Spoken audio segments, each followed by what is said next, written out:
We spoke today. I was just, a little concerned about how our building permits were moving forward. And today Scott brought us all up to date. It's we're actually pretty quick on a building permit, and we're trying to make it a little quicker. But I know Greg Darrow had an issue with we have a building inspector, and he does the final inspection for a developer that was been in the community for a long period of time and his permits through as fast as he can. I just wondered if, are all building permits treated the same, and could we not have a system where, that especially a builder that's been in the community for this long, be able to not hold up his permits for just a small deck. It wasn't a whole building deck. So we kind of, we're trying to speed things up, and Scott's doing a great job.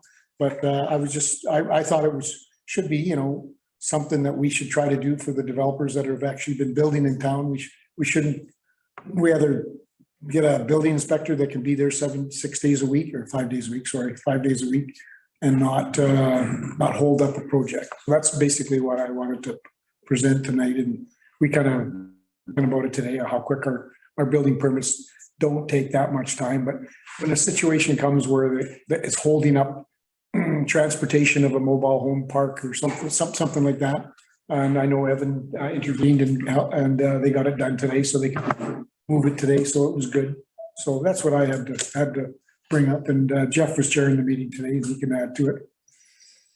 Councillor Malmus, go ahead. Yeah, through the chair, we'd have the planning department to give us and so basically the bottom line is that some permits are taking 24 days. The average is 21 days. The planning department suggested that their goal was to get it down to 14 days. In defense of the planning department, they require drawings. If you don't get the drawing in the office until the 15th hour, then we're supposed to push it. That's exactly what the conversation with the planning development committee meeting was, is that if you have a completed package that has everything that's required to do it, then they could turn it around in 3 or 4 days, 2 days. But if it's missing something, then we got to chase them down to get it. So I think in comparison to other communities, 21 days is excellent. And if you get the 14 days, that'll be, we should put that on the sign out front. Come here, you can get a permit in 14 days if you've got everything. All right, thanks. Councillor Anderson, go ahead. Just a question for you, Scott. On our website for developers that are coming to town right now, we've got a long list: Old Town Bay, Being Busy, 2 Mile, High Mountain. Is there somewhere on the website that they can click and they know everything that they need to put together before they come to see you? Like, is there a form that they tick and they look at it and they go, okay, I just need this, and then I can take it to you guys? So sorry, through the chair. So our permit applications do have check boxes, but often that's not exhaustive, right? They're depending on where they're developing, they might need some more information. Our building permit there is a checklist attached to that, but that is so exhaustive that, if someone was trying to collect all that stuff, then, they might not need it. But yeah, it's definitely something we can work on. We just launched the building permit portal. So now you can apply online through the portal, and it has some mandatory boxes that they'll see, and then some other ones. But yeah, it's a work in progress. We'll hope to get there.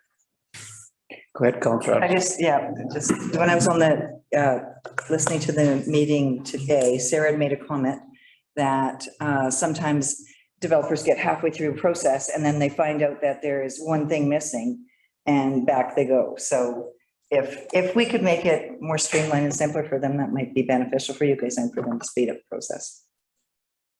So at the planning committee today, that's Scott's direction, and then come a long way streamlining the process. And so they're on it. They're trying to make it so that we can streamline the process and be a little more effective. Go ahead, Scott, and then Councillor Bushel. And Councillor Bushel had an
will be isolated, and then also he wanted backflow prevention, and that was part of the conversation I had with the plumber was about he wanted our cross connection bylaw and everything else.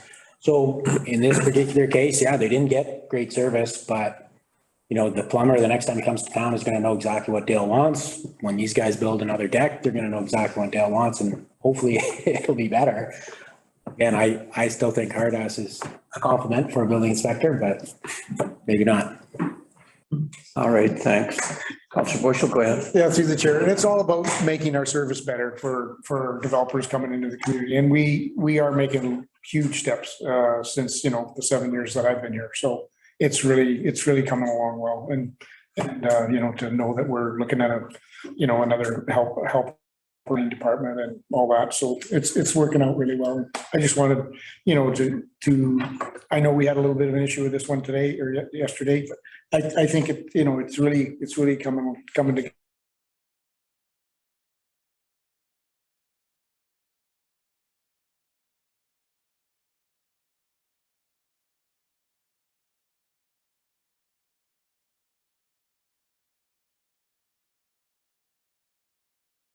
It's completely independent.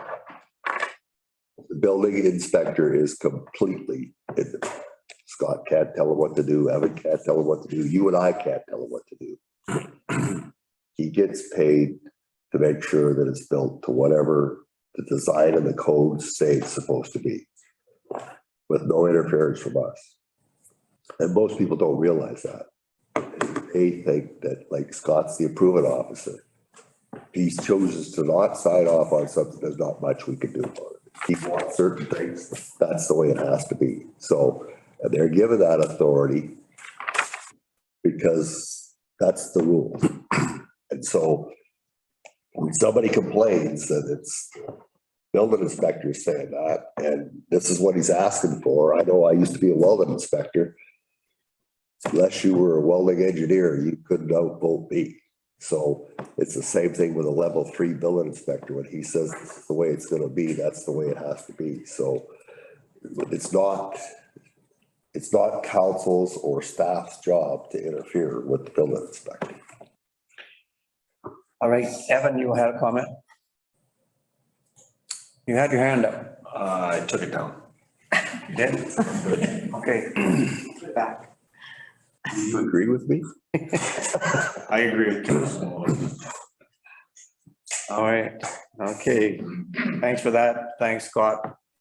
And that's it's really refreshing to know we're trying to fast tune that stuff. Okay. All right.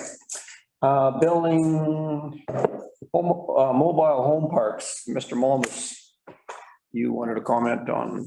Yeah, I asked for this to come up because we have a mobile home park over by the Boys for Toys, a great Darryl project. And he's putting units in there. And so one of the things is that he's suggesting that district come up with kind of what the rules are. And our staff is saying, well, you have to say what your mobile home park rules. We have a member in the galley that's had a couple mobile home parks, and she knows what the rules should be, and you should have rules in a mobile home park. So my concern is that, you know, if you have a house and you build a house, It's on a piece of property. So you can put in your little white picket fence, you put your storage shed back there, you can have a deck, you can have, there's lots of things you can have, where when you go to a mobile home park, because the building is independent completely and you can't attach anything to it, then everything is considered accessory. And I am for the staff to research and ensure that we give consideration to these mobile home parks, because as much as 35 years ago when I first came here, and I went like, this is all trailer trash living here, right? There's mostly trailers. But mobile homes now are not what they used to be. We can stipulate that they have hardy board on the outside of them, that not vinyl, that they're this, that they're that. There's a few things we can do, but my biggest concern is that right now a tear down house in Sycamores is worth about $550,000. So if you're going to buy a tear down house and build something, you're going to have a lot of zeros behind it. And when you need a mortgage, your mortgage payment's going to be $3,500 a month. Not a lot of people in this community can afford $3,500 a month. If your mortgage is $500,000, your payments will be $3,400 to $3,500 a month with the new interest rates. All right, which the bank makes you qualified. So what is our affordable housing? Single wide is still $200,000, maybe more, because I heard a number that somebody sold one for, and I fell out of my chair twice. And it's a 1964 trailer. Like, come on. 73. Well, I never mentioned any names. Anyway, that's the new affordable house. And $450 pad rental. Because your mortgage payment on that is $1,200 and the $450 is $1,600. That's more the line of what people earn as working at restaurants or other jobs. You need to make $45 an hour to qualify. And both of you need to be making that to qualify for $500,000 mortgage. So we need to make it that the mobile home park, the HM1C, has actual things in it that are consistent and allowable, because there's going to be a lot more of them, because it's the only thing that's affordable. Most people are not going to be able to afford to buy a house. The people that are building the houses on an old town road, come on, that ain't the average guy. They pay cash for the lot. I mean, building a house that's 90 feet long, the average person can't afford that. So we talk about the affordable housing and assisted living and all the rest of it. Let's just get to where we can actually have somebody owning something as opposed to renting something. It's all I want to say. All right. Any other comments on that? No, point well taken. All right, strategic priorities. Anyone want to comment on the strategic priorities, any one of these projects at this particular stage? Councilors? You online? Okay. Don't see any hands up. All right, going once. Okay, then we're not going to discuss any strategic priorities today. So we'll go with the councilors' reports. Bob, you got a report? You're up. We'll take you two guys online first. Well, thank you. Not much to report right now. I'm looking forward to representing council at Grad next Friday, and I would say learn a lesson from me and mask up. Can't really talk much tonight. All right, thanks, Bob. Malcolm? Yeah, good afternoon. Not much to report. Attended the planning committee by Zoom earlier today. Attended a project management meeting for Shuswap Healing Center with the project team. I think I'll leave the details to Evan on that one, but we addressed some critical path issues around archaeological investigation, around that was the main critical path really right now.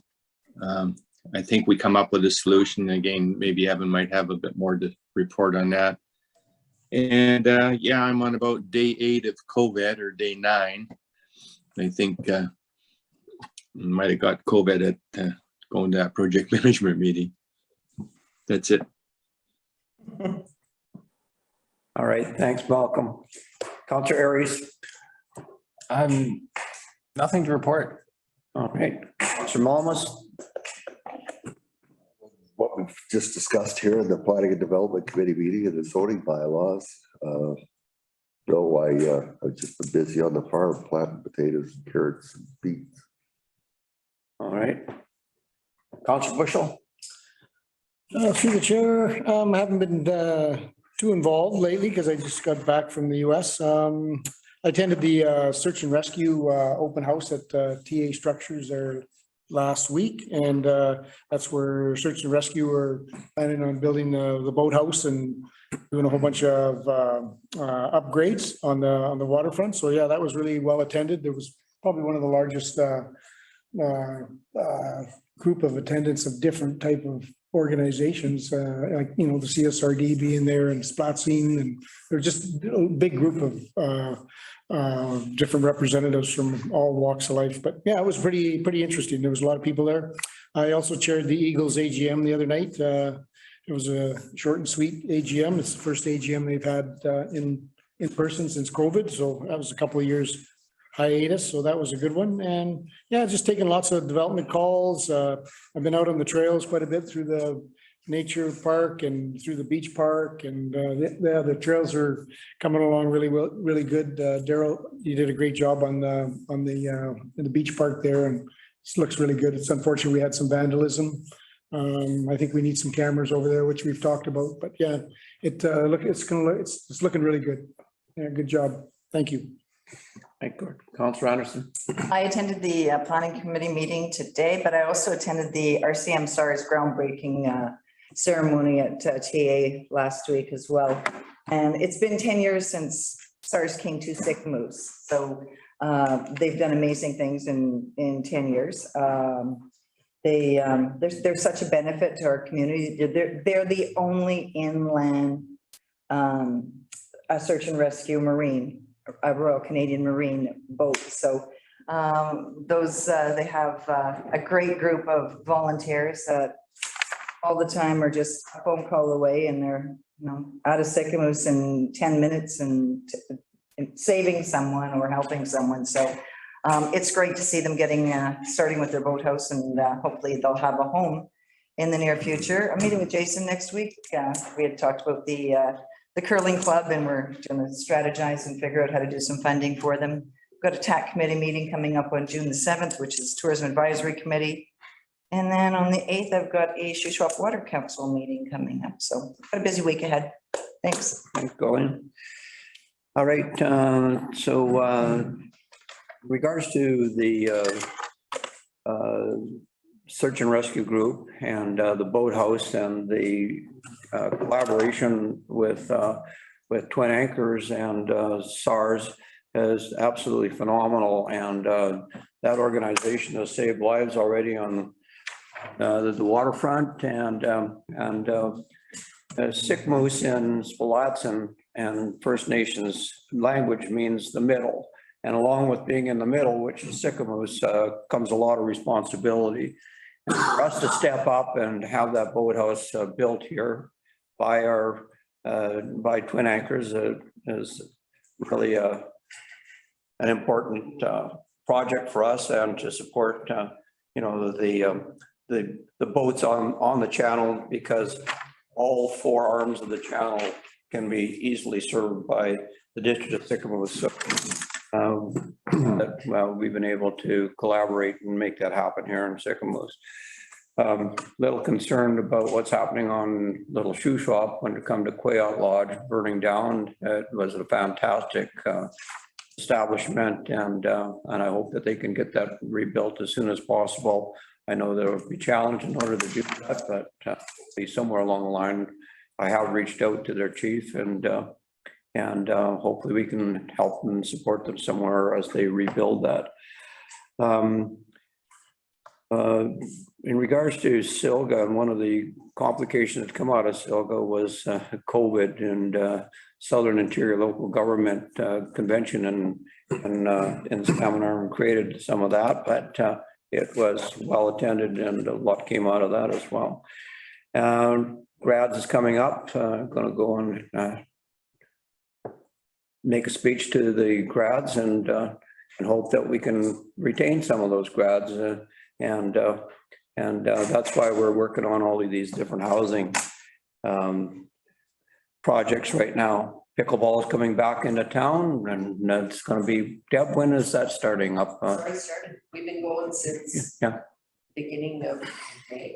yeah. So you've been going at it, and is that why you're in such good shape right now? Okay, I just wanted. All right, one other last thing here. What did I do? Oh, on Sunday, joining the Alzheimer's walk in Vernon, and I think there's a few, but Jen's coming with me, and I think he's coming with, say, well, Jason. All right, and anybody else that wants to join us, and that's a great event, and sure as well. All right, so that's my report, so we'll carry on. Recommendation of getting the whole now Horizon report. I need a mover. Councillor Malmus, Councillor Aries, all in favor? Okay. Okay, we have some time allotted for public input. Do we have any hands up at this stage? No hands online. Okay. Deb? Anyway, as some of you are aware, my husband removed most of the plants from the Red Barn garden today, the front one. It was requested by the property owners, so we're doing what we can to get those removed. Mostly seniors, region, whatever. Disappointing, but we gotta go sometimes. So, and just continue to get ready for the 2 miles planted, and I've got to get out there and do some watering and stuff. But otherwise, things I think are looking pretty good. That's looking pretty good. So. All right, sounds looking good. All right, anyone else speak from the? Okay, we got a delegation, Jared, in regards to Wisdom Road. Want to speak on behalf of that? Or It's just Not here? there, isn't it? Oh, no, it's the location. I don't see Might not online. because I think we're a bit ahead. is he online? I do not see him online. All right, just for the benefit of everybody here, I had a chat with Daryl today in regards to what's taking place on Wisdom Road. And Daryl, can you just give us an update so for the benefit of the council? I think we all know the skinny on this, but just so that we refresh her. There was supposed to be a delegation here today. We're a bit ahead of schedule though, Terry, so perhaps maybe we should wait because he might not arrive till 5:45. Okay, we can do that. Okay, well, let's pass this and we'll go on to the next thing, and then we'll come back to this at 5:45. All right. All right, 2022 13th annual show and shine event, road closure request. All right, there's a recommendation that council approve the closure of Main Street from Paradise Avenue to Riverside Avenue for the 2022 13th annual Sycamore Show and Shine event from 7 a.m. to 5 p.m. on Saturday, July 2nd, 2022. I need a mover on this and a seconder. Okay, moved by Councillor Anderson, second by Councillor Malmus. Now, does anybody want to discuss this at this particular stage? Councillor Bushel, go ahead, then Councillor Malmus. Through the chair, I reached out to Jamie today because I've had this on the Main Street contact me that heard about this closure, and he was not contacted by this group. I mean, there was discussion, but there was no contact about the actual road being closed in front of this place. Okay. So actually, I think Danny's in this crowd here, and he could maybe say a few words, but I haven't done any follow-up. I mean, it just happened. I just found out about it last night and I had to work this morning, but I know Jason and Jamie, it was told by this group that they went around and contacted all the businesses, but I'm not sure. I think they only contacted 12 or something, I think. So anyways, I just think you guys should know that, you know, haven't really talked to all the businesses yet. So that was Dawn and Lyle, which are the organizers of the car show. Yeah, and I haven't. They were supposed to go around and talk to each one of the businesses on Main Street. Yeah. And so far that hasn't happened. Not that I know of. Okay. Danny, I'm just going to get you to speak here in a second. Colleen, go ahead. I'm just going to add to what Gord just said. I know that this was a big bone of contention last time we shut Main Street. So I did my due diligence this year and I spoke to about 6 or 7 business owners on Main Street. They were asked about sponsorship, but they were not asked or told that they were shutting down Main Street. So from those folks, IDA, Beach Chick, Willow, Denny, Askew's, it is a hard no. They do not want Main Street shut down. It's July 2nd. It's the biggest weekend of their year. So that foot traffic is key to them. So, and that's probably, I'm not going to support this, but I'm just letting you know that I did my due diligence and I went out and talked to business owners and they do not want Main Street shut down. So All right. just letting you know. Councillor Momus and Councillor Aries, and then, okay, I got you, Bob, just hang on. Councillor Momus, go ahead. So I did the same. I talked to somebody. They did say that Main Street was going to be closed, but they didn't have a map. So when they did the discussion, some people thought that it was just between Riverside and Shuswap, not from Riverside to Paradise. And I got that from 3. So, and I got it from his partner, his business partner. And if Denny speaks, I think he'll confirm that. They just were not told how much of Main Street was going to be closed. And they did ask for sponsorship, and it seems ironic that a lot of people sponsored, but and then they don't want it. Like, does that make sense? Sorry. Can I? Councillor Aries. I have nothing against this event. If there is a solid majority of businesses adjacent to the road closure, I'd be in favor of it. But unless there clearly is, these tax-paying businesses are the ones whose votes count to myself. So if we had a list that was a little bit more than 12 of businesses that all supported it, I would possibly support it, but I would not be able to tonight for sure. Okay. Dr. Evans, you're up.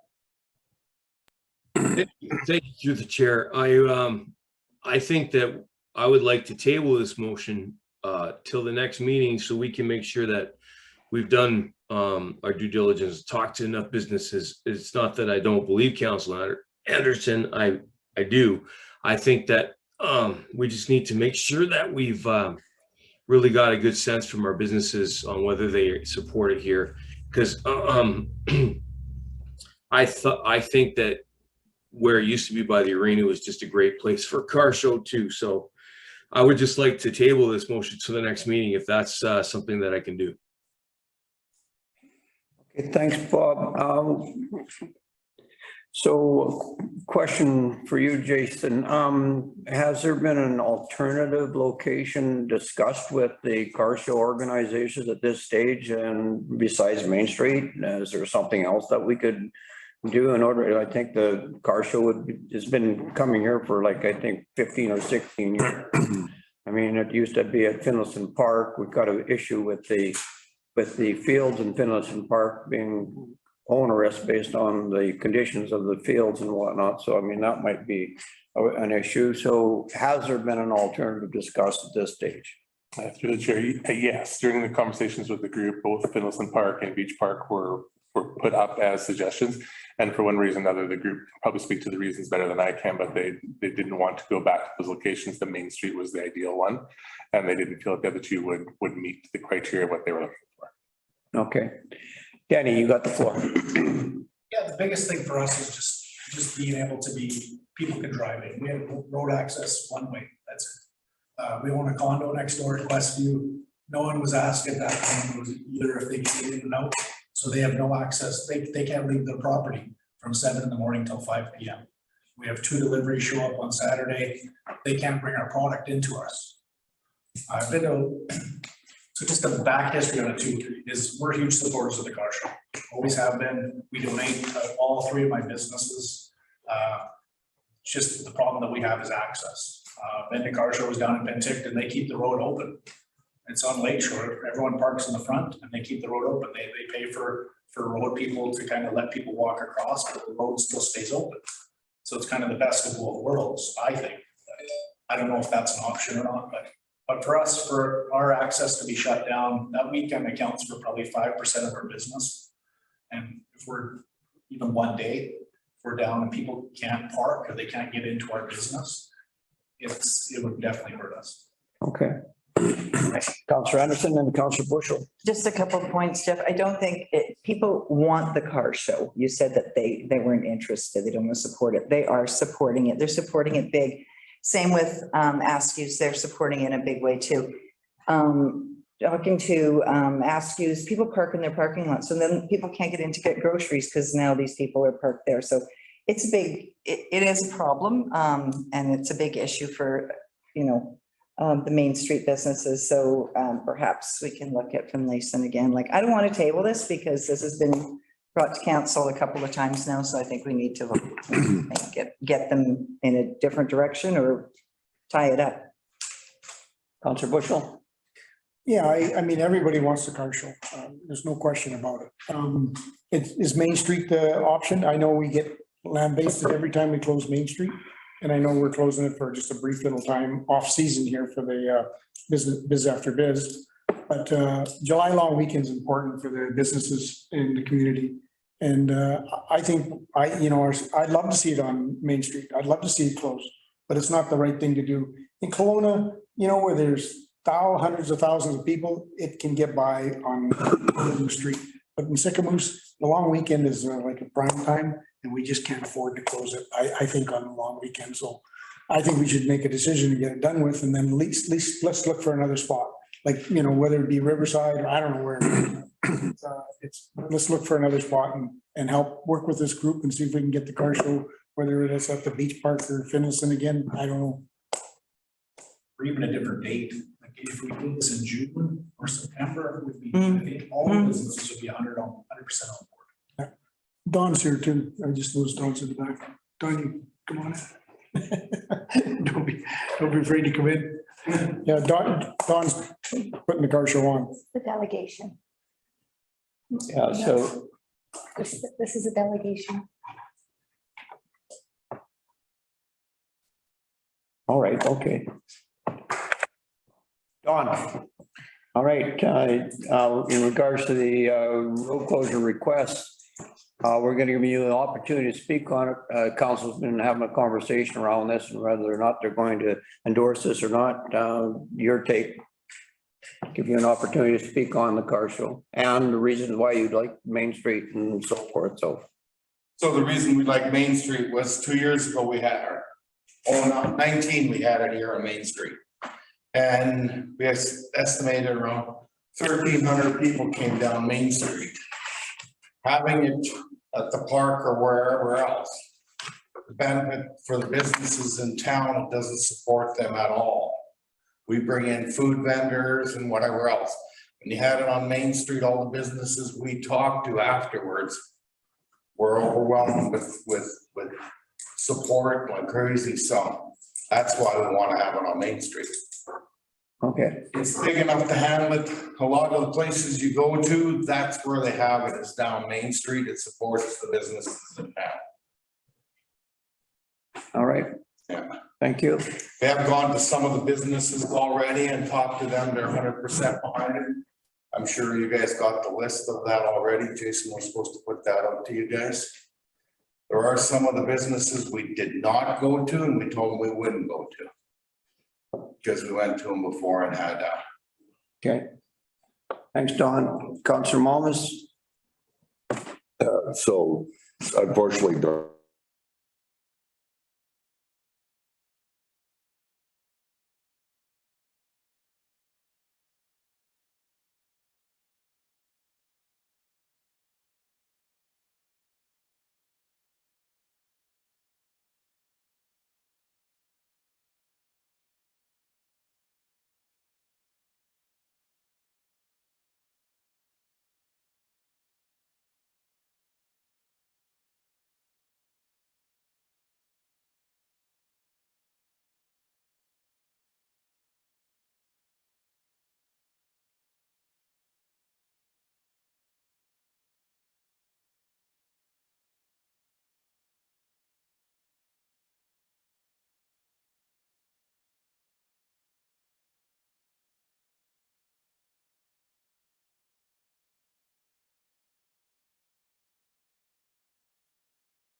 Good.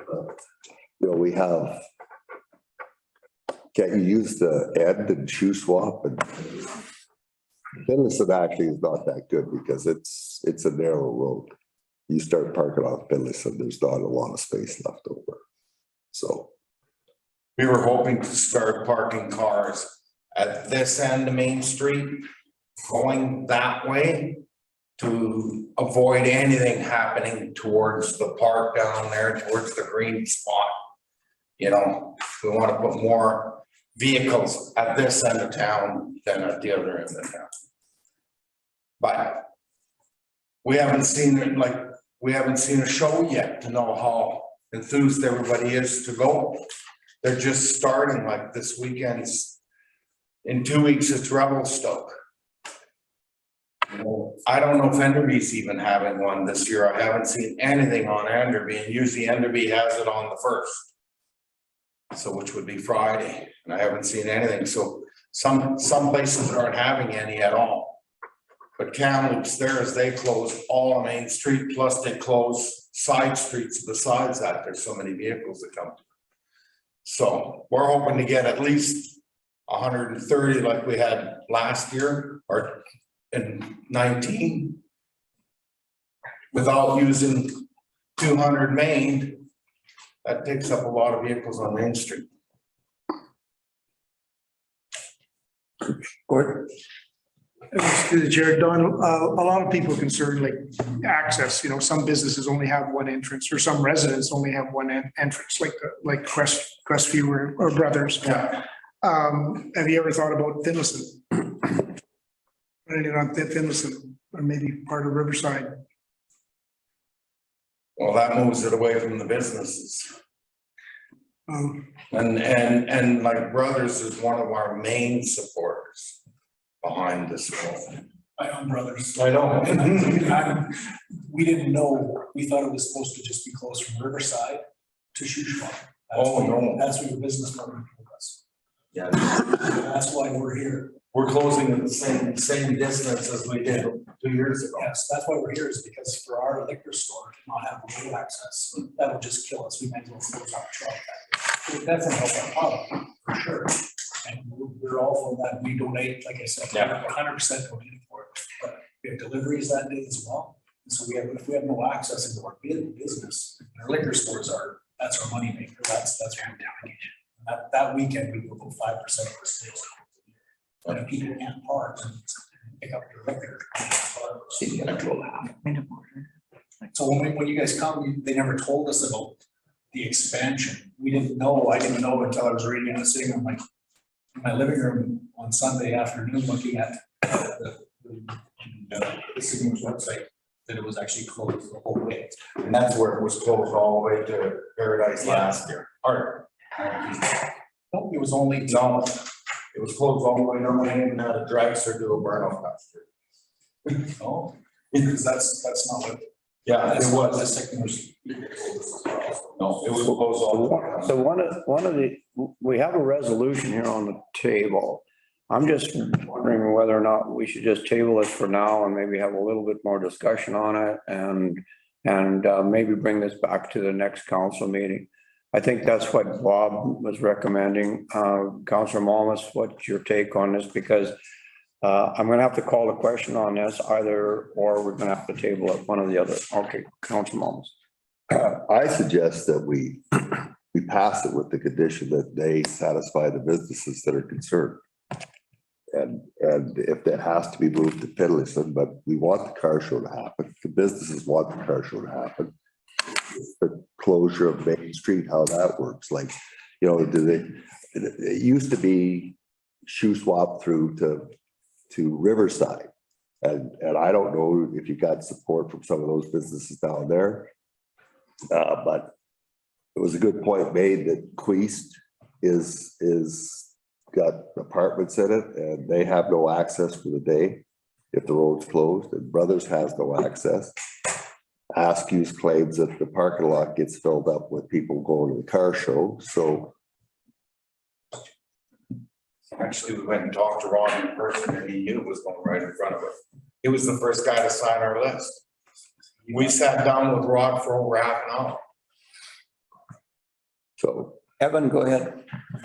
I don't usually interject, but I have to because council's in a tough spot here, real tough spot.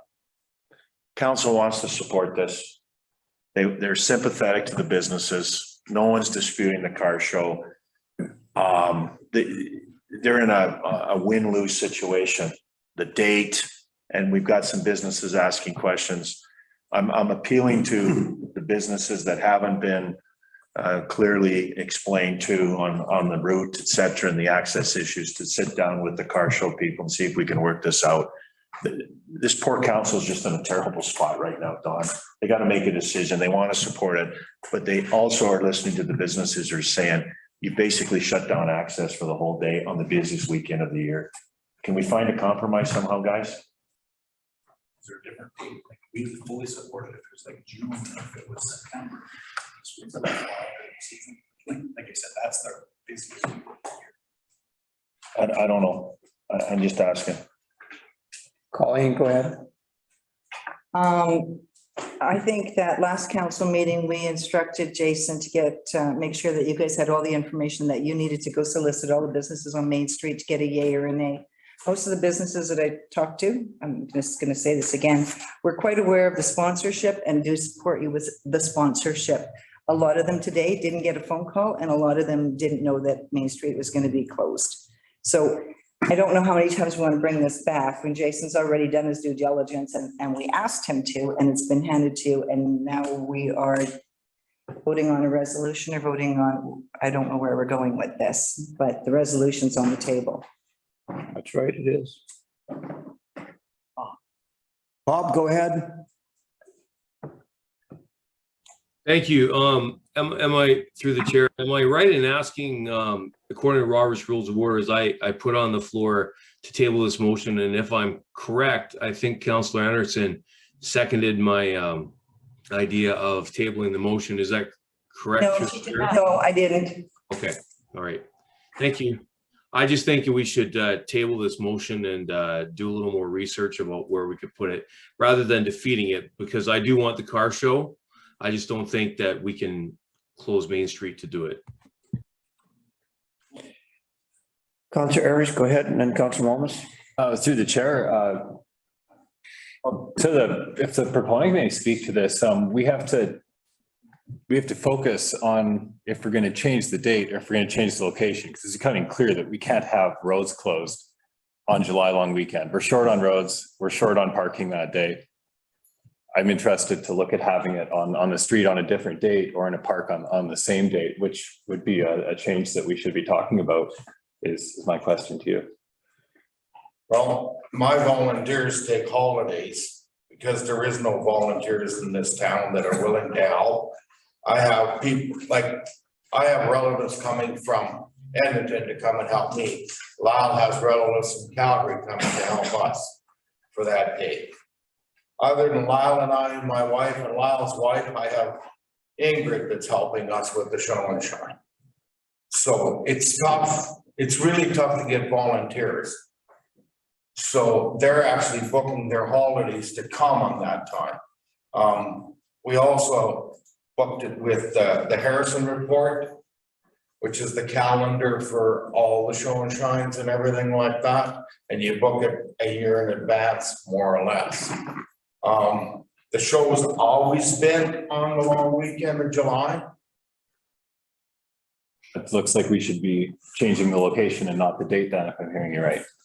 Well, but the park is unsafe to have anything over there. And if we move it there, the businesses support gets nothing. Wait, Jeff. It's just dangerous for travel. if I might speak, I hear one of the businesses and the car show people talking, and I agree with Councillor Evans. I think that maybe it's the best thing to just table it. Let the businesses of the car show work it out, not the District of Sycamoose. Yeah. You guys work it out. You set up your own phone calls and meetings. You come up with a resolution and come back to us. I think the car show is a great thing. I liked it the year we had all the motorbikes on Main Street. And just for everybody's aware. on Canada Day, we used to block the street for 2 days because we had hockey tournament at this, and I played in that stuff. So don't go saying that we ever closed Main Street. We closed it regularly for the first 4 years or 5 years from Shuswap to Riverside. Yep. Every damn year. So it's not like it's a new item. You have the stomp. He's seconding. So He's seconding the motion to table. Is that correct? Yes. Okay, to table Table. it. Okay, so you made, and Jeff seconded the motion. Is there any more discussion on, go ahead, Denny. I guess one of the things that frustrates me the most is that it's presented towards the board right now, the council. Why weren't the business owners talked to 2 months ago about this or a month ago about this? Like, we haven't had this conversation. No one from the district has contacted us about this at all. And I guess that's where my frustration lies the most, is we're taxpaying people. We have one access in, one access out. That's up to council and district to look after us. And for us not even to get a phone call, or an email or something, that's where I guess I'm probably the most frustrated. Where the frustration comes in, and we've got this on the table right now, and we've got this resolution, and now council is deciding to table this so that we can have that time and space for more discussion in regards to, you know, this collaboration between the business community and the car show. It's very obvious that the car show event is important to the district of Sycamoose because it brings a lot of people into the community, and we have shut down Main Street in the past. So that's what the resolution is right now. Give us a little bit more time in order to digest this. So that's what the resolution is on the table. And yeah, go ahead, Denny, I'll let you. But in my experience, the Main Street's only been shut down from Riverside to Shuswap. It's never been shut down beyond that, in my experience. Okay. Well, that might be part of the discussion. That might be the solution. We don't know yet. Gord, go ahead, then Colin. Yeah, I agree. I mean, I don't even know if it was shut down for very long, all the way out to Paradise at all. It was just shut down, I think, for that dragster that one trip when passed. But for the whole day, you can't expect somebody to buy beer at Brothers and then walk all the way around and, to Finlayson to put it in his vehicle, or all the way down here to put it in his vehicle. So I agree with you. And the same with, even if it's closing at Shuswap, they still got to walk across the street, to get it at the liquor store, and they still have to carry it over to the Legion parking lot. It's not a big distance, but for their business, yeah. The liquor store on Main Street, they got a back alley, they drive right up to it. Yeah, well, most out of towners don't know that. Like, most out of towners don't know that. Yeah. Councillor Anderson and Councillor McCabe, do you want to speak? just a couple. Go ahead. I've been listening to everybody. I'm ready to vote on tabling the motion. Thank you for asking. Okay. I am, so you mentioned that for 4 years, we've been closing Main Street. You know what? That's all I heard this week, or when I went out too, was that we've closed Main Street. It hasn't done the businesses any good. IDA is terrified of shutting down Main Street for an entire day. I mean, they have senior citizens, they do a big business on July the 2nd. So, and again, I'd like to reiterate that we've handed this off to staff to make sure that everyone has done their due diligence. And now, because we're not getting the results that some folks want, we're going to table this. So I think it's the motion on the table is that council approves the closure of Main Street. We do or we don't. If we don't, then the car show is going to have to find another spot, another space to go to. That's the question here. It's not changing the date of the car show. It's not us being responsible for moving the car show. It's voting on whether we close Main Street. So I don't know why we're tabling this. Well, we do have a motion on the table, and that is, and that's to table this, the motion that we've originally put on the table. So we do have that motion. So I'm going to go with the motion that's on the table, which is to table this motion. to That's table this motion. So I'm going to call the question on that because we've bounced this around enough. And so that is the motion, to table this particular motion. So I'm going to call the question on it. All those in favor? Table the motion. Okay, that's to. Councilor McCabe as well. And Councillor McCabe. Councillor, are you in favor of it, Malcolm? We can't see your hand. Yeah, I can't see myself on camera, so I can't see if you can't see me. But I'm in favor of tabling the motion, yes. What was he in favor? He's in favor of tabling the motion. So that's And Jeff. Bob's in favor of tabling the motion, and Jeff's in favor of tabling the motion. And I've got 3 people here that are not in favor of the motion, so that brings the responsibility on. I'm in favor of tabling the motion, Okay, so it's carried. so it's carried. So this motion will be now in your hands, Jason, to have another conversation with Don and the stakeholders, and we'll see where this goes, and then this motion will come back at the next council meeting. Gord. Go ahead, Gordon. Chair, excuse me, through the chair, I did have my hand up earlier, and what I wanted to say is, this has happened to us many times, is staff does the due diligence, and we hand it over to an organization, like a nonprofit or whatever, to do their due diligence, and that doesn't really happen properly, and then the businesses don't find out about it for 2 months or whatever. We have to change our process. If we're gonna, if this is gonna come back to council, maybe we need to do our due, maybe we have to take it on. I don't know. I don't say we take this car show on. We have to take on dealing with the businesses, because this has happened to us time and time again, where somebody says they asked somebody, didn't, and then we end up having this problem again. So I don't know how we do it, but maybe Jason can elaborate a little bit. That's my thought. Okay, thank you for that. Go ahead, Jason. To the chair, to Councilor Bush, we already are putting together an event program for trying to get it done by the end of June. I won't say that necessarily a closure of Main Street was part of that, but clearly it needs to be part of this. Is if that's part that we need to process in there. So yeah, we will include that in what we're doing already, and that part of the process that I'll bring to council and we can talk about, so that there will be. Excuse me, if a closure of Main Street is part of the request, that we'll have a procedure to go through specifically on how to deal with that. Yeah. All right. Okay, thanks, Jason. All right, thanks, Don, Danny, and so forth, and hopefully we can get this figured out one way or another. All right, then we'll go into the next delegation. Jared, you're here with Wisdom Road. We have a report from Public Works. Daryl Sivlik is here as well, the manager. So if you'd like to just grab the podium, and then you can maybe, or you can speak from there if you've got a loud voice. Okay. Yeah. Hi guys, I'm Melanie and my husband Jared, have 3 kids. Hi, kids. Welcome to the council chambers. Candy's You back. guys are looking pretty, Sure. looking pretty sharp. Yeah. Okay, Jared, you got the floor. You've got about, I think we've got, what did we allow for this? It's 15 minutes. 15 minutes, so. Thank you guys so much for taking the time to meet with us. We just recently purchased property in the district of Sikkimos. It's just a couple doors down from the, from the Eagle River Golf Course. Prior to actually purchasing the property, we went and spoke to our realtor, and he had contacted the town operations manager about maintenance for the actual road itself. And we were assured from the operations manager with the town that they were going to take care of the maintenance of the road. And the only really thing that we needed in 2020 was snow removal.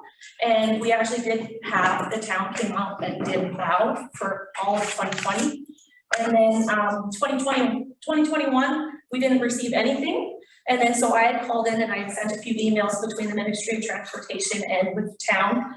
And there's some kind of mix up or something, and we don't really know where we belong. They're trying to say that it actually isn't a road that we live on, when you can clearly see that there's a road there. And there's actually saying that Wisdom Road is on the opposite side of the highway, and there's nothing there. It's just trees. So we're like, back in the day when they put the highway in, Wisdom Road just used to go off Care and came towards the river. But when they put the new highway in, the named road ended on the east side. And now, according to the documentation, the west side of the road by the river is not a named road, and it just doesn't really make any sense to us how we're still in the town district, in town limits, but we receive no support at all for a subdivision. Like there's 2 other properties that this road access to. It's not just us as well, right? yeah, so we have like our family, and then there's another young family that lives there with 4 kids. And then the other gentleman that lives there, he's only there part of the time, but his son is paralyzed. So we just want to make sure that we have access to services and stuff like that too, if there was some emergency for beds or anything like that. Okay, Especially in the winter time, like it's crazy pulling out of there. Cause you can't like, We just want to feel safe. Bottom line is like, that was our one issue we were worried about before we bought the property. Because the previous landowners told us this road never gets plowed or maintained. So we wanted to make sure we put it in our conditions of sale with a realtor, and a realtor contacted, was it Joe McCullough was in? Yeah. I think the district operations guy then. And we got emails, like all of this, we got stacked of emails back and forth. He said, yes, we'll add you to the list. There's no additional forms or paperwork to fill out. We'll take care of you guys, right? yeah, it's And like, then oh, it's we like- did our due diligence, and then all of a sudden, like a year and some later, it's like, no. Yeah, and it's, it's just like basic access, right? Like, we're not asking for the world here, but, heaven forbid, somebody in our subdivision has a heart attack or somebody's hurt, we gotta get an ambulance in there. If the road's not plowed in the winter, are they gonna get in? We already had warnings from Superior Propane saying if they can't access us, we're not gonna get propane. And, Daryl was out and visited our site this winter, and like, I got a 4x4 truck, and it was ruts this big in and out.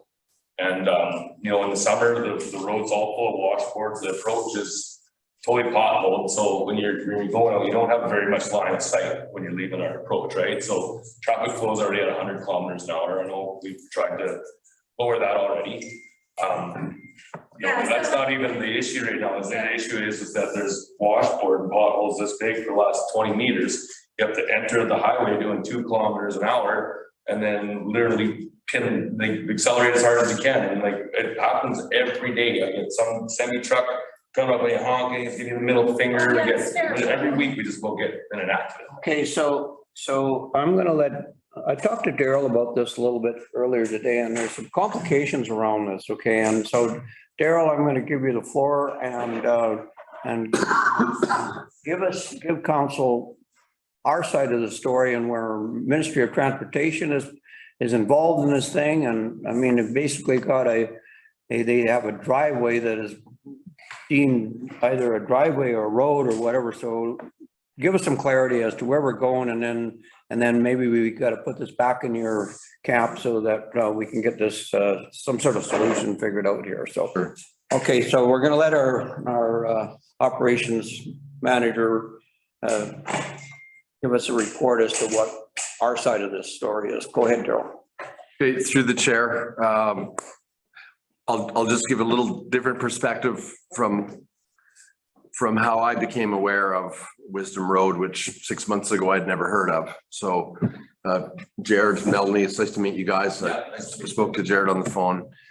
I think it was early January, Jared gave me a call. It was after quite a bit of snow and you guys were trapped basically.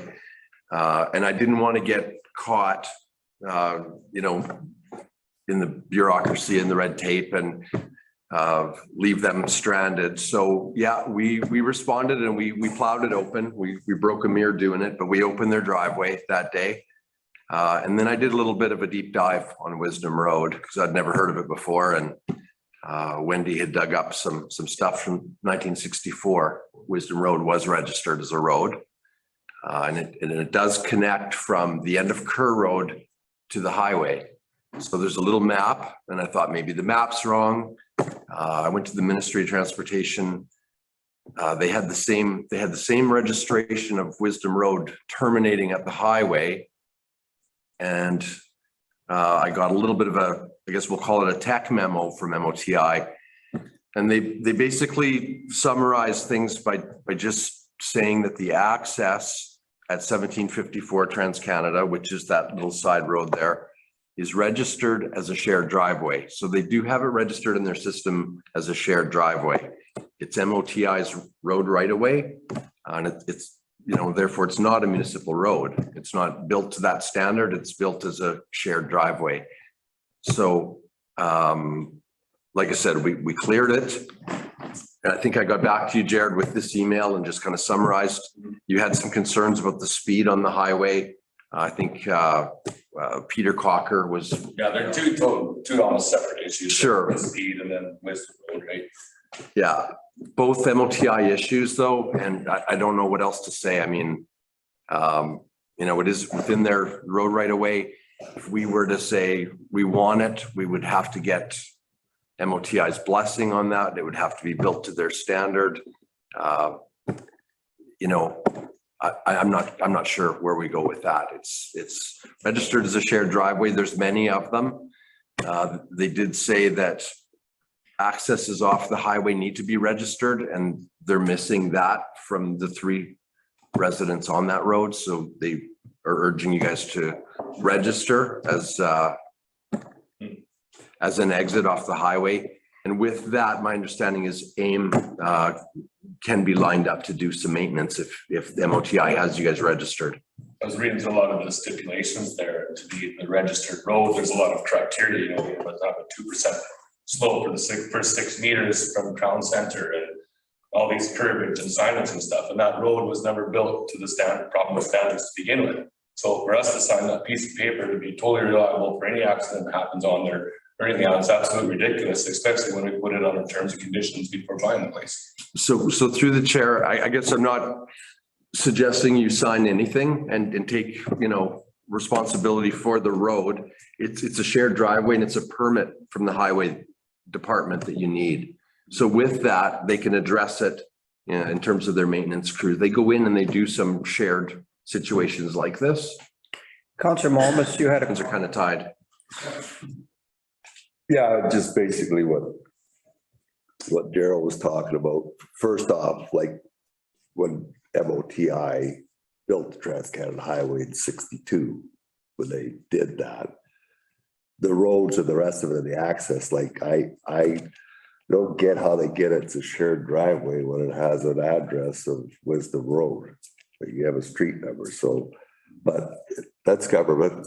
That's, they cut the road through there. They went, oh, well, that's still there, so we'll leave it. But So if it was once the named road in the town of Sycamoose in 1962, how come we can't just adopt it back in to the town of Sycamoose? Like, how come it got forgotten about? We're still in town limits.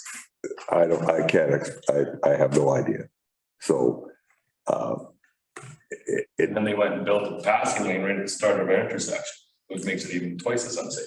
but I think what Daryl has suggested is probably your best recourse is to get it that's an access. And then AIM would actually look after it. So. Can you email us that information? Sure. So who's gonna cover the cost? Like, so if they say yes, we'll sign this access road, but how is this road gonna get up to stuff so it gets to whoever standards, you know what I mean? Like, I know what a 2% slope is for 6 meters and that approach is like this up on the highway.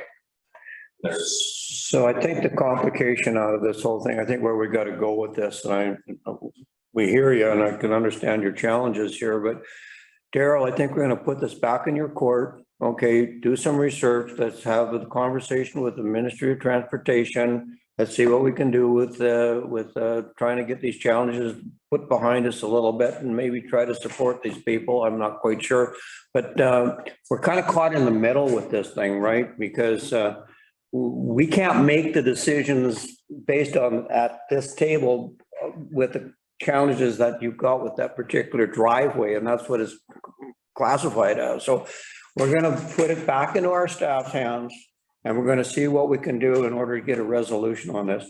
Well, one other thing, okay, Councillor Bushel, then Jared, I'll let you talk again. Go ahead. Yeah, through the chair. Yeah, I did check with, I thought I checked with Grady. Grady'd been our operations manager for 20 years or something, and he's never heard of Wisdom Road either. So Wisdom Road might be called Wisdom Road through the CSRD, or when we were a CSRD before we became incorporated.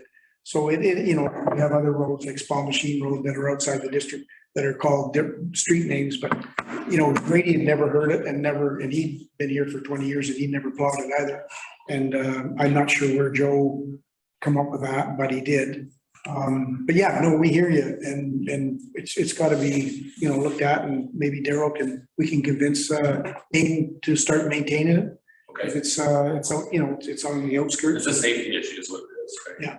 Yeah. I don't know if I was at chance to read all that letter, the second letter was sent in, but I did come up with a couple of suggestions that, like, obviously to you know, there's to pave that whole road or whatever, to make it exactly like a town street is gonna be astronomical price and stuff, right? And there is a couple of suggestions I did come up with, like even if we had a paved approach for 10 or 15 meters, just so we could safely accelerate the flow of traffic. Like the last time we sent the letters in, there's a big debate about we cannot impede the flow of Trans-Canada Highway, right? That's why we didn't want us to lower the speed limit.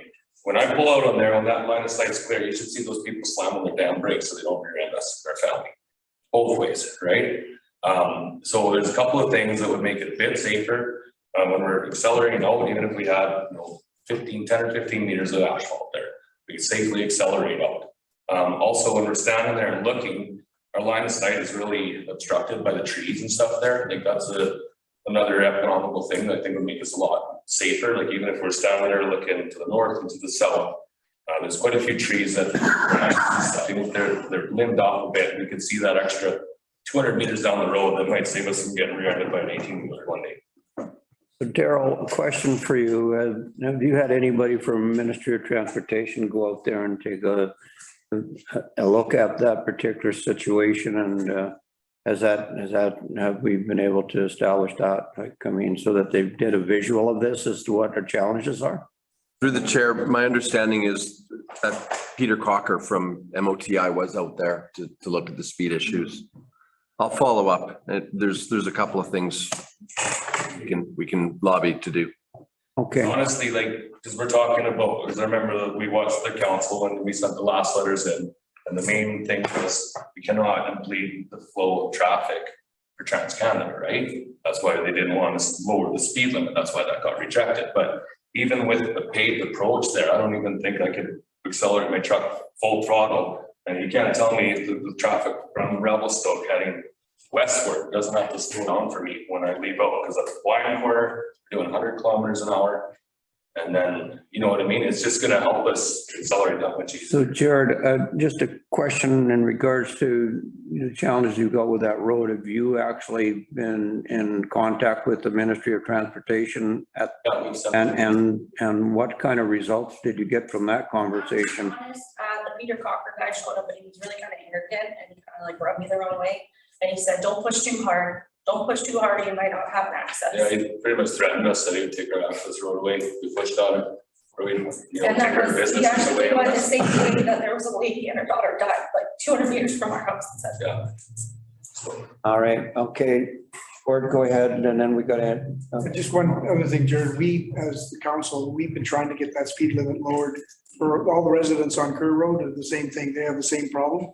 And they will not lower that speed limit. Doesn't matter how hard we try to go. So maybe if now that we have this scenario too with us, maybe if we show some initiative and maybe make the road named again or pave the approach and bring to their attention these safety hazards, say we're paving the approach because this is dangerous, maybe they'll actually send out their team like I requested and do a full traffic analysis about the traffic flow and the speed patterns and stuff, right? And see, I want a professional to tell me that the traffic flow can head westward around that corner, 100 kilometers an hour, and I can accelerate without them having to take their foot off the gas or the brake. If they can't do that, that's impeding traffic flow, and it should get lowered. The point town limits to 70 or 80 kilometers an hour. That'd at least be 20% slower than what we're dealing with now. Right, look, I know this is challenging and it's really tough for us as well. So I'm going to just refer this back to our staff and hopefully that we can work with you and work with the Ministry of Transportation. You've had some conversation with them. I think we've gone past first steps. And so let's see where we can go with this. Well, we got to handle it back. We got to hand it back to our staff and see what we can do and to try to figure this out. Okay, thank you very much. And kids, thanks for coming to the council chamber. Dapper looking bunch.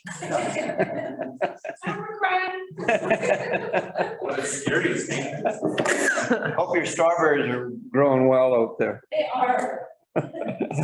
All right, now we got to carry on. Thank you. You too. We'll be in touch. Okay, thanks.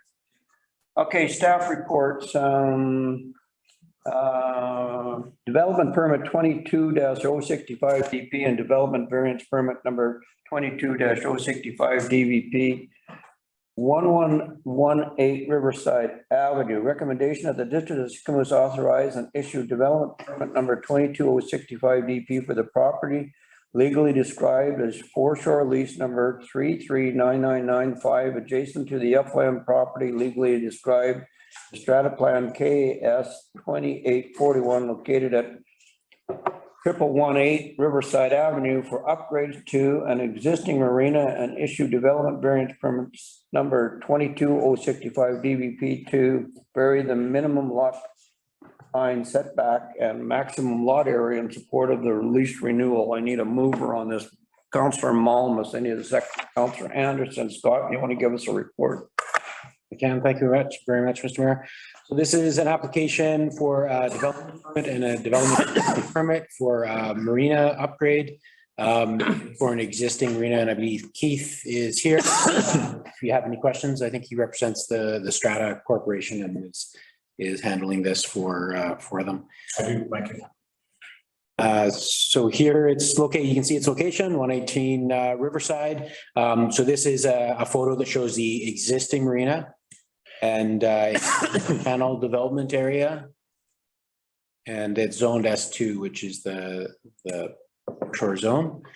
So here's a drawing that you can see of the proposed marina upgrade. They're actually reducing the number of slips from 57 to 52 slips.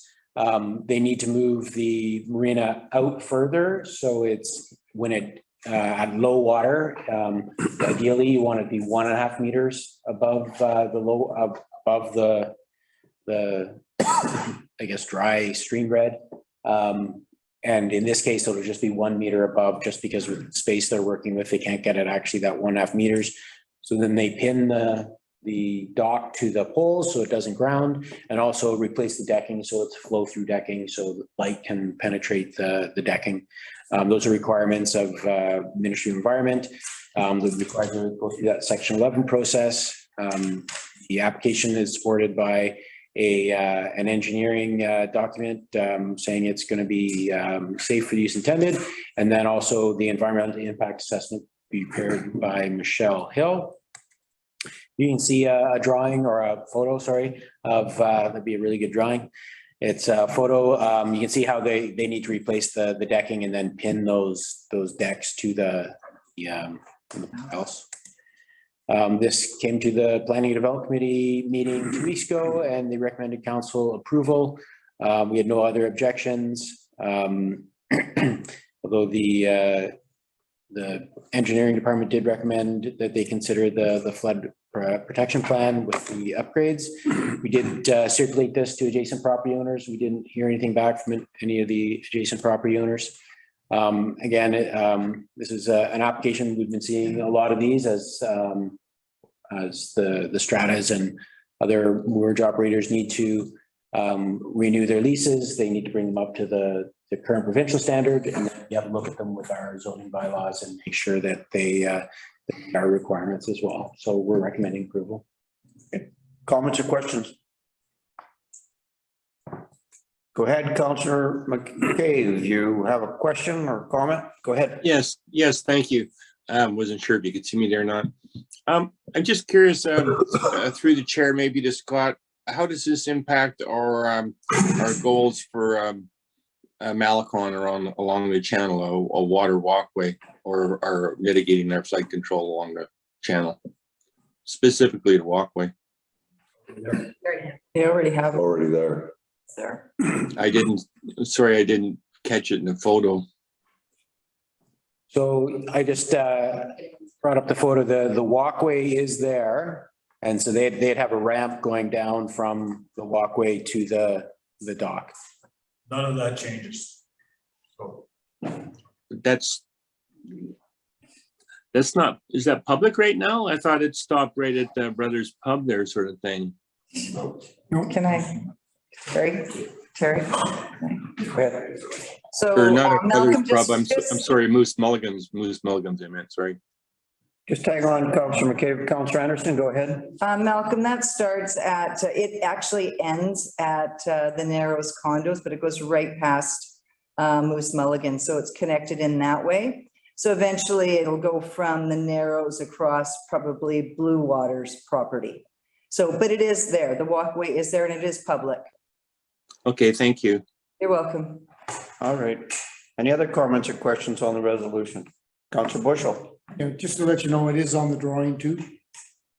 The walkway is on the drawing, so you can see it. Yeah, it's on the drawing. Yeah. Okay. Any other comments or questions? Councillor Ayres? Yeah, through the chair, it's a question to our planning department. The setbacks on these marinas, are they designed so that you can park a boat on the outside of the fingers and still be within the setback? I was concerned about clearance and the marina impeding the channel a little more than the previous one did. Go ahead, Scott. So I think ideally, you would be the marina structures. So you could get access to your side, and so your propeller is facing the outside, but not all of them are like that. Some of them, the structure goes right to the edge of the lease area. This one, it's only the lease area because you need to push it out further to accommodate the fluctuation in the water. And I believe, yeah, on this drawing, it looks like that the one main section that comes out, you'd actually come in and around. You wouldn't have the opportunity to more on the south side there. Okay. Brian, you okay? Okay. I'm satisfied. Councillor Malmus, go ahead. I think the proponent had a comment. I was just gonna address that question. We've been working with all three levels of government on this project. And at the federal level, Transport Canada, NAV Canada have approved the project. They were looking, of course, at the waterway itself and the setback that you referenced. And they've said, given that we are moving it out into deeper water, that we're not to park boats on the western side of the marina. And in fact, in the design of the marina, we've got 52 slips within the inside so that nobody has to park on the west side and the other side. So hopefully that addresses your question. Yeah, thank you. All right, thank you. All right, any other comments? I'll call the question. All right, I'm going to call the question. All those in favor? I want to see the hands up on the screen. Okay, that's carried unanimously. Thank you. All right. Moving on, development variance permit application number 22069 DVP 226 Copperstone Drive North. Recommendation that the district of Sycamore authorize and issue development variance permit number 22069 to vary the Sycamore zoning bylaw number 101 1993 section CDZ to reduce the front setback for the covered entry of a single family residential dwelling for lot 20 district lot 496 on section 30 township 21 range 7 west of the 6th Meridian Kamloops division Yale district plan EPP 1334. I need a mover on Councillor Malma, seconded by Councillor Anderson. All right, Scott, you want to give us a brief report on this too? And thank you, Mr. Mayor. So this is an application for a development variance permit. Staff is recommending approval, and I believe Brian Anderson is here. He's the builder and representing the owner of the project. So here you can see the property is located in Bayview on Copperstone Lane. These lots are a little bit challenging to work on because of just the shape of them and being between the two roads, and then the steep slopes as well. The low density residential in the official community plan and CDZ 0201 in the zoning bylaw, which is a hillside residential zone, kind of unique to this subdivision. Here you can see the site plan. So the building is already quite narrow. And if you look, there's like a gray line, and that's the building area. And this is like a very narrow lot, so you can only actually build on half the lot because of the slopes. You can see where that red circle is on the one side that it just indicates where there's a little bit of encroachment of the footings just on the downslope side. But what we're looking at is the side facing Copperstone Lane. And the idea is for an entryway to be within that 3-meter setback. And just because of the shape of the lot, it's already a kind of a long, narrow house. This morning we had a presentation by one of the builders, and he said the house is the widest is 24 feet, but at the narrow parts it's 15 feet. And one of the reasons they're requesting the change is because just for the architectural features on the home, there are architectural controls in this area, and one is to maintain a certain look to the houses. And so having just a flat face on the front of this building wouldn't really fit the neighborhood, and it would appear more like a double wide. And so they wanted to add some architectural features to help them meet those conditions of the development controls. So you can see the overhang on the bottom drawing. You can see how the overhang comes out over the entryway. We did bring this to the Planning and Development Committee today and recommended council approve this. We had no objections from building official or the engineering technologist. The fire department, we didn't hear back from Brett from the fire department. But staff is recommending that this permit be issued. 3 meters to 1.36 meters is quite a bit. But considering the lot and how narrow the building area is, then we're probably in a bit of a hardship situation just to get the house on the property. So staff's recommending that the development variance permit be issued. Okay, thanks. Councillor Malmus, do you want to comment on this? This came to the planning committee meeting today and it was endorsed. So your comments? Yeah, it's like basically the only thing that's overhanging it is the roof. The 2 posts that are angled up there might. So, but you have to account for the roof because it's more than the 24 inches from the foundation. So we had no objection with it. Okay, thanks. All right, any other comments on this, Councillor Anderson? Scott, what's the square, so it's long and narrow, what's the square footage of it? Is there a minimum up at Bayview? 11. Okay, thanks, Brian. Thanks. Yeah, like Jeff said, we reviewed this one today at council, and it's in the area where the lots are really the building site or footprint is really very small and unbuildable in some areas. So it's just a minor setback. So it's not a big deal, and it didn't help really enhance the building. If you didn't have that overhang, it would kind of look not right in that subdivision. So we all, thought it was a good idea. Okay, thank you. Any other comments or questions? All right, can I see the 2 people that are online? All right, I'm going to call the question. All those in favor? I think Bob has a Oh, couple. Bob, did you have a question? No. Oh, you're already voting. Okay. Okay, all those in favor?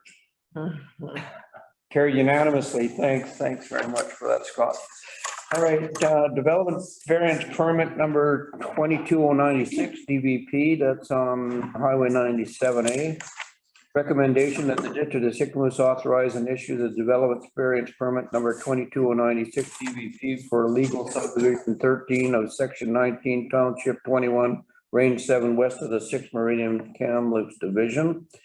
Yale District accept plans 1908332F and 12788, 14907, 19077, 3088333, 525, and 8741 to vary the District of Sycamoose zoning bylaw number 101, 1993, section 603, 3BI front setback to 6 meters, from 6 meters to 2 meters, and section 311, 1A special line setback from 30 meters to 14.2 meters for the placement of a BC hydro shed.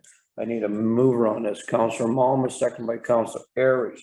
Scott, you want to give us a brief report on this as well? Thank you, Mr. Mayor.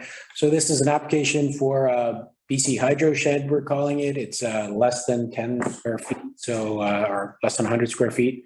So it wouldn't require a building permit, but it does require a variance. This is to house the some of the hydro meters that are coming off the pole. BC Hydro requires to be within 6 meters of the pole, which then puts it in our setback area. And also the special line setback from the center line of Highway 97A. So the property, it's down near the south end of town. The mobile home park, and council may remember issuing a development permit for 5 new mobile home park sites. You can see them just between Graham Road and the Road A on this drawing. And right now it's designated rural in the official community plan and zoned R4, which is the mobile home residential zone. This is the drawing that was submitted as part of the development permit. You can see the new mobile home park sites, and you can see where the shed is proposed to be located and the setbacks. Yeah, this area right now, a lot of eyes are watching it because of the Wiseman Creek issue. So as part of this, we've issued a plumbing permit and we've allowed them to go forward with the services. However, we have told the owner that we wouldn't be approving the new mobile homes, that we wouldn't be issuing building permits for the new mobile homes. We're allowing them to go forward with the servicing. We did refer this to adjacent landowners. We didn't hear anything back. Ministry of Transportation, so they will have to make an application to the Ministry of Transportation for the setback from the highway. So that's a process outside of our process. The Planning and Development Committee recommended approval, and we had no objections or no concerns from our other internal referrals. The staff's recommending that this permit be issued. It's a pretty small shed. It shouldn't impact the highway at all, and they're kind of stuck with where they have to put it because of they have to be that close to the BC Hydro pole. So the staff's recommending that the permits be issued. All right. Comments or questions from Councilor Malms? I know why everybody gets confused. I mean, when you look at that address, like, holy crap. So, Scott, did you say that we wouldn't be issuing a permit for the trailers, but you're going to allow them to put it to services? Go ahead. I've let the owner know that we have issued the plumbing permits for the services, and we would allow them to put the services in, but we would not be issuing any building permits. Those units be put in place for the 2 years in that 2-year time frame. They did. If you look at the report that was prepared by, I think it was GNC, the engineers, they said they actually don't identify this area as an area of concern. It is a bit higher, but yeah, just talking to the building official, we just didn't think it would look right to allow new units to be moved in there at this time. So we'd want to wait the 2 years until that time frame is passed for the storm event. Okay, I'm fine with that, just as long as because why would they spend the money on infrastructure if they're not going to get the permit, right? So if they're willing to take that chance, but they're informed until there's some vegetation on the top of that hill so that there's no imminent danger, so to speak, then thank you. Because the Planning Development Committee did look at this. Yeah, you did approve it. Reviewed this at the planning. Okay. Okay. All right. Any other comments? Go ahead. Through the chair, if the engineers have okayed those 5 sites, should we maybe make an exception if any of the residents of the park in a high risk spot want to relocate to one of those spots? Maybe that's a little bit too micromanaging. Yeah, and that we had discussed that as staff. So it is a possibility, and if they were to get an engineer to say it's going to be safe and certainly safer than the current situation, then we'd probably look at it. But yeah, I think it's important just that the owner know that, yeah, if he's going to issue these plumbing permits and these other permits, but we want to wait until that 2-year time frame is passed.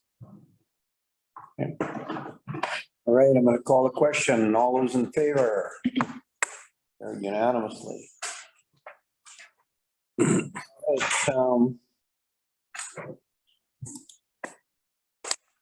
Right,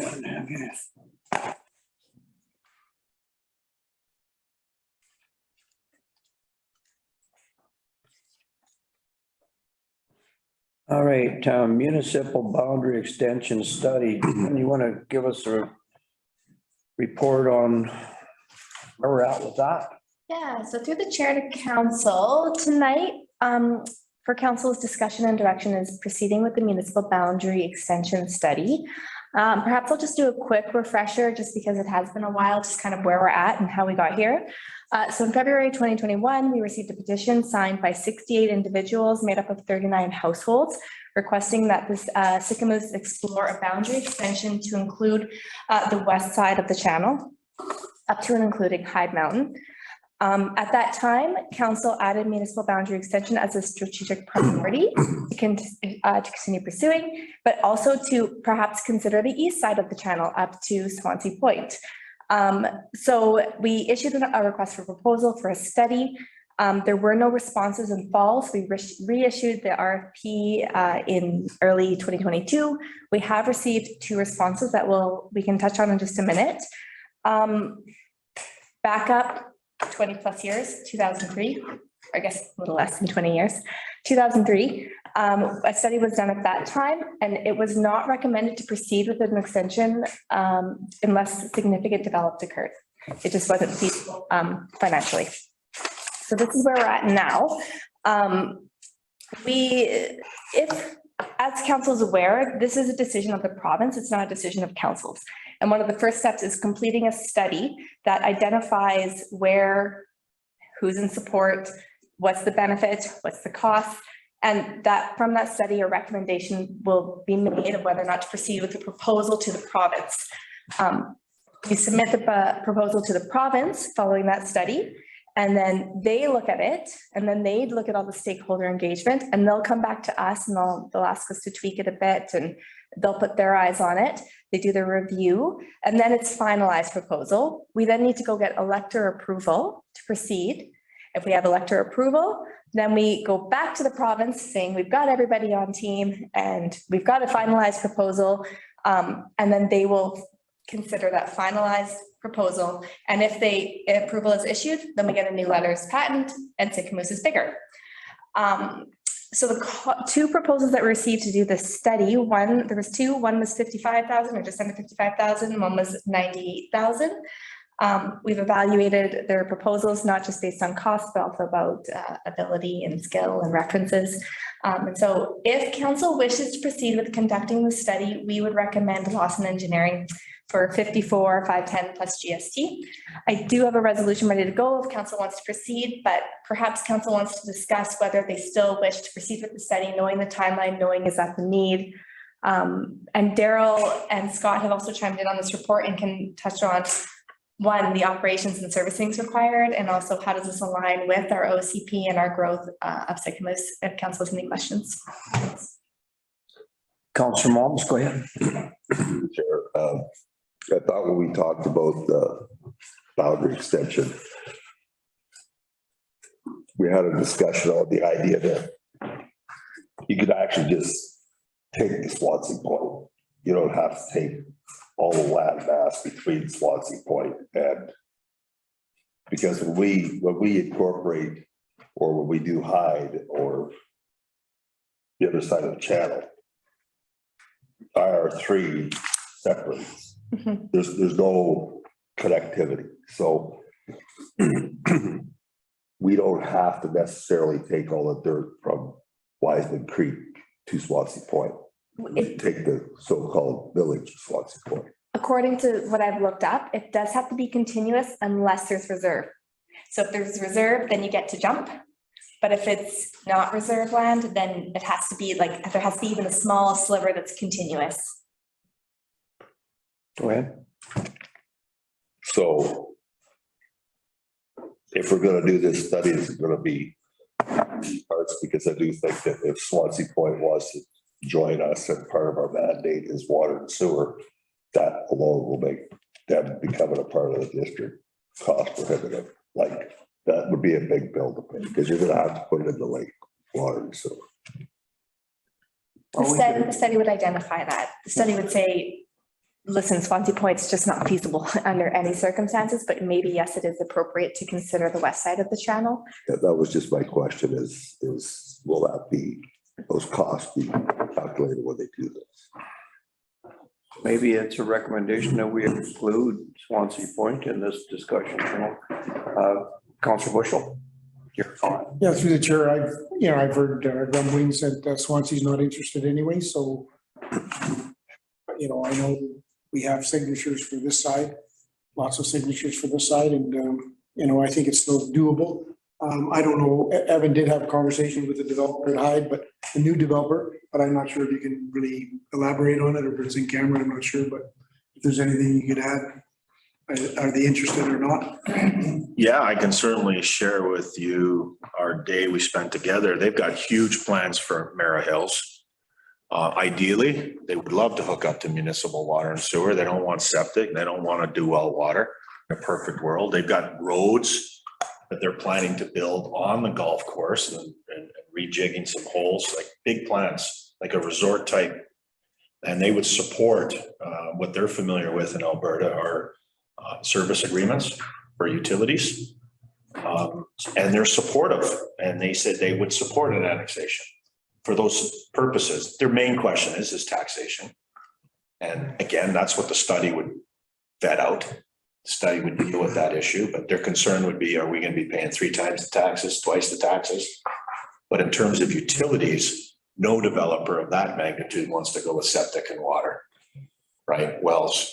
They would love to sit down with us and work out an agreement. But overall, yeah, they seem supportive of annexation because it's municipal servicing that they're really interested in. So what's the difference between the two RFPs? So you got one for 54,000 and one for 98 or 96,000. I can't see it. Anyway, and then there's a score of 1730 and 2030 and whatnot. Can you explain to me what that means? And is there grant money available for a boundary extension when it comes to this type of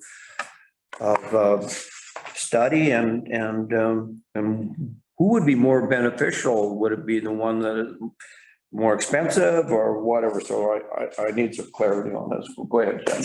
So speaking to the rating, it was the town manager, myself, development services manager and operations manager. We reviewed both proposals, and it just came down to when we were rating on their price was a factor, but also their experience, their proposed work plan, the references and the resources.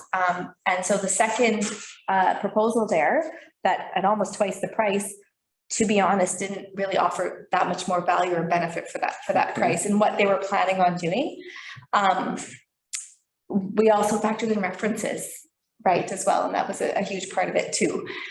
So based on that, in terms of how we're going to fund it, we do have it included in the budget, but we have it primarily as development contributions and grant funding. We understand that the province is willing to enter into a cost sharing agreement, but if council wishes to proceed with this, we would have to look at the financial plan amendment.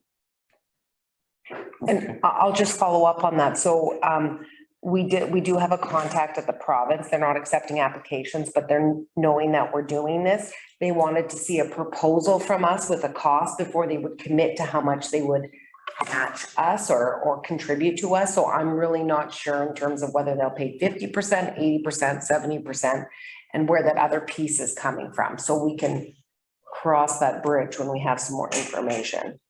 Right now, it's funded from developer contributions, assuming potentially the Mara Hills developers may want to contribute. If that's not the case, we'd have to fund it somewhere else.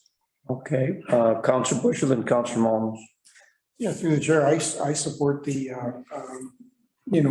study and with Lawson, and I would exclude 6 Mile myself and just focus on this side here because it's just not feasible to do the 6 Mile project. Okay. Councillor Mullins. My sentiments exactly that the 6 Mile one, doesn't matter whether we pay them to do it or not. Maybe there's cost savings by eliminate that. So, you might go from 50,000 down to 45,000. I don't know, but that's 5.8 kilometers of water and sewer. Not doable. It was a couple $1 million to do water and sewer to water from Bonavista. So to go that distance, no. I'm looking at the fact that we've got 68 individuals and 39 households that are, you know, asking us in order to do this study, and I think we need to do it based on the fact that we've got that request, and so I'm in favor of it. And as far as staff is concerned, I think they've done their due diligence on the 2 different RFPs, and I think we need to move forward. Do I see a hand up on the screen at all? Malcolm or Bob, are you guys good? Okay. Or do you have? I'm good. Okay. Jeff? I strongly recommend we amend to remove the Swansea Point. Do we need a I resolution? do have a resolution drafted. Okay. Let me just quickly make that little amendment. Okay, so basically that Lawson Engineering Limited be awarded the municipal boundary extension study. I have got the proposed price of 54,510 plus GST, but say less the east side of the channel, right? Is that? Yeah. Swansea Point. Yeah. The west of the channel. Right? On the channel only. But then further, subject to funding through a cost sharing agreement with the province and a financial plan amendment. With that, Jeff? Yeah. I need a seconder. Counselor Aries, good with that? Any other comments on the? I don't see any hands up there. Okay, I'm going to call the question then. All those in favor? Carried unanimously. Thank you. Thanks, Gianna. Finally. Okay. Strategic Priorities Fund Grant Application Support. Recommendation that council support a Strategic Priorities Fund grant application under the capital infrastructure stream for the Finlayson Waterfront Upgrades Project. I need a mover on this. Councillor Malmus, seconded by Councillor McCabe. Thank you. Kelly, you want to give us a bit of a update as to what this is all about? Yes, most definitely. So this is the Strategic Priorities Fund grant. It's a funding stream delivered through Canada Community Building Fund, which is formerly known as gas tax. This is the same grant pool that we received the $4.5 million for the Salsquetzsicamoose Bridge. So it's the exact same stream. That grant was successful in 2017, and this is the same stream, but for a 2022 intake, which closes June 30th, 2022. So we have 1 month to get this grant application buttoned down. It contributes 100% of all the costs, which is always nice, up to a maximum of $6 million. And the project needs to be large in scale and regional in scope. And there's 14 different project categories. I won't list them all, but I have them here in the report. Senior management met, we talked to provincial staff, individuals who are administering the grant, and based on all those facts, we felt like the Finlayson Waterfront Project upgrade was the most appropriate one. It is larger in scale. We're estimating approximately $3 million.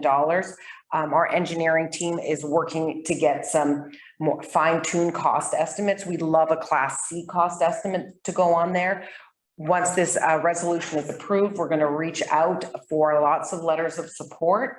This boat launch serves the region, the entire Shuswap region, to access their cabins, as well as the barge for lots of different things. So we really think it fits the application quite well, and I'm quite excited about it as this is in the budget currently at a lesser degree, so we can increase the scope because we can make it larger, and we can actually complete the work sooner if we get this grant application than I'm proposing right now. And right now I have it funded through grants, not knowing what grant, but this is a perfect grant that we can capitalize on and hopefully get. Once this grant application closes, they said it would probably take 9 months before they would know. So there's a long gap there, but I think hopefully we will be successful. All right, comments or questions, Councillor Malmus, and do I see anybody with hands up there? Go ahead, Councillor. Through the chair, I agree with applying for but if it's gonna take 9 months, so it closes June 30th, which means you miss the whole work window for next year, which means it's a year later. So whatever the 100% funding is, you better make sure you can expend the money before your deadline says you have to, because if, like I said, 9 months, that fish window closed already a month or at the end of February. So you won't even know you got the money till. That's a valid point. And as this grant is large in scale, we have, I believe, they give you 10 years to spend the money. Okay. There's a big window there with these ones. I have one more comment. So the other thing is that we've been looking for funding for our seawall. And, you know, that boat launch services our community, but it services a larger area called Area E. And I think the CSRD should be making an application for that on our behalf to participate in it. And we should be making a same grant application for some portion of our seawall. Or that is a pipe dream that will never happen. Just saying. I'm just not so sure about that. Okay, I get where you're going with that. To be successful. Malcolm, did you have a comment? Yes, thank you.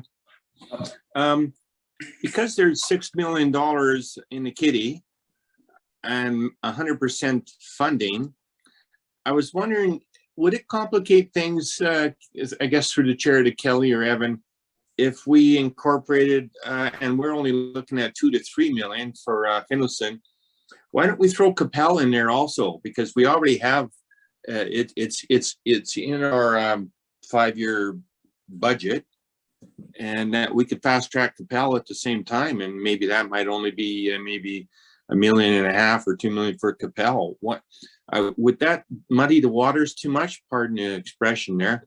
Boat launch humor there. Could we increase the scope to have 2 boat launches done, because we're still under the 6 million and it's 100% funding? That's a good point, Councillor McCabe. We did discuss that a little bit. The thing is the Capel boat launch is less regional. It's more of a local boat launch. And right now we're thinking 2 to 3 million for the Finlayson boat launch. However, we don't know. It could be 4.5 million. Daryl, any comments on that? It's through the chair. The way things are going now, we're in the process of trying to finish a $6 million bridge and getting it from the engineer of record last couple of weeks ago. That bridge now would be 12 million to build.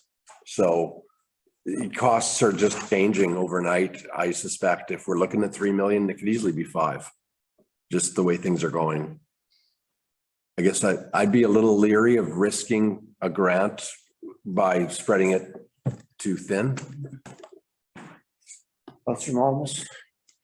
So just an observation in 7 years of sitting here, we apply for a grant, takes us 3 to couple of months to get the grant application in, got to wait 9 months to get the answer back. In 9 months, the price goes from 3 million to 6 million, but we only applied for 3.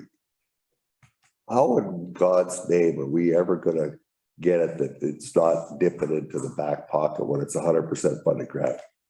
The Sikamoo South Squaw Bridge was 100%. We got 4.8. That was a Class C. He just said 6 million. Where did the other 2 point? I'm just saying, somehow or another, whoever does the estimate needs to have some because if you don't spend the money, you don't spend the money. So why would you apply for a $3 million grant when you know you're at least 24 months from actually starting the project? And typically you could add a minimum of 10% a year to whatever price you're talking.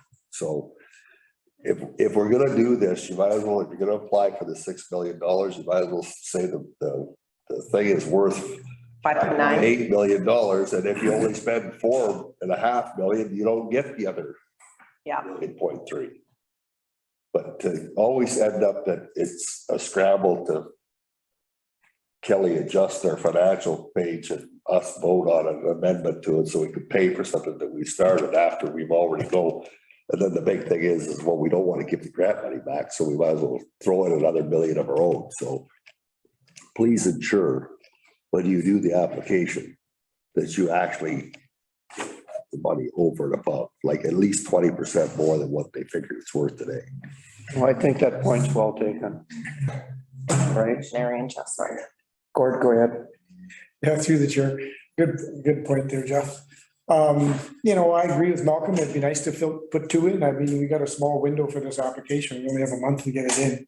And you're gonna have to work hard just to get pricing on boat launches, let alone one boat launch, let alone two boat launches. So I don't know, I do your best. And yeah, I think Finlayson is important and so is Capel, but I don't know if you could you swing Capel as a regional boat launch as well?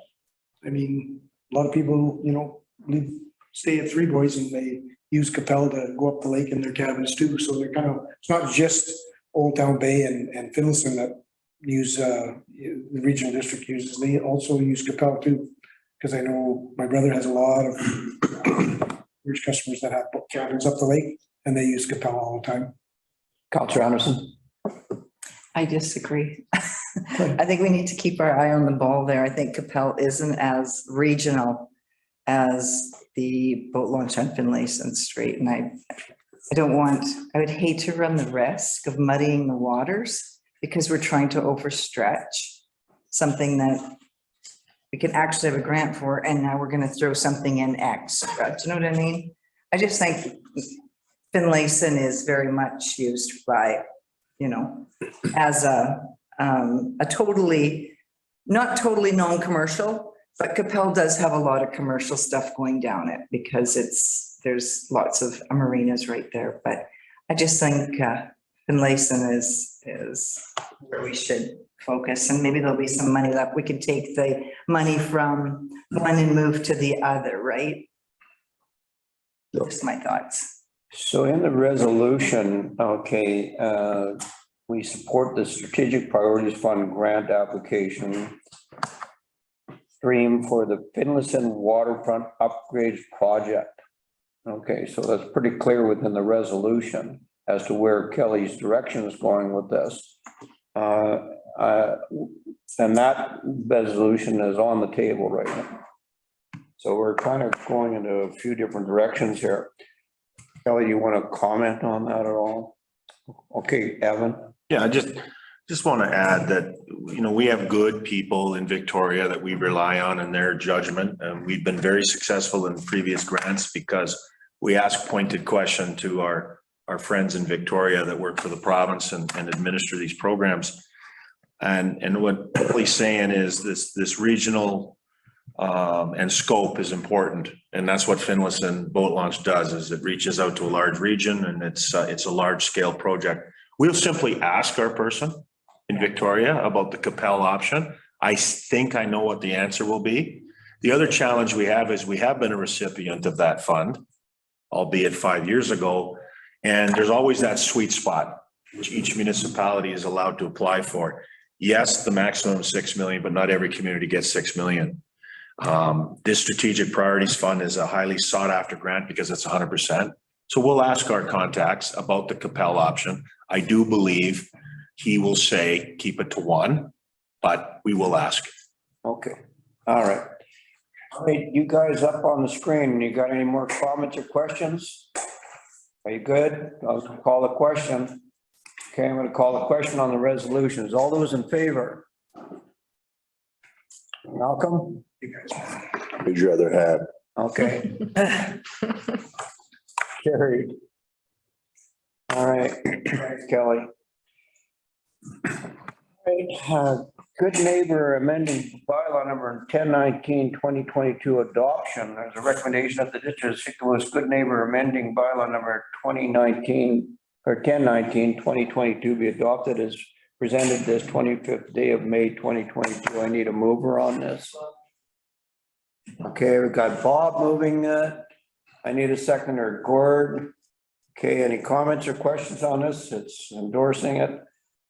Call the question. All those in favor? Carried unanimously. Thank you. Correspondence, local government climate action funding announcement. Kelly, want to comment on that? Yep, I'll be really brief. So this is a announcement of not a new funding stream, but a different way of administering a already existing funding stream. It's the climate action funding stream. And so previously local governments, each year we track the carbon tax we pay on fuel. There's lots of spreadsheets and we have to annually report that and we get that back. And we take that money and we can spend it on carbon, neutral initiatives. The last 3 years, it's been around $5,000 a year. So they're getting rid of that and they're just allotting each local government an amount each year. And then we have to report on what we spend that on.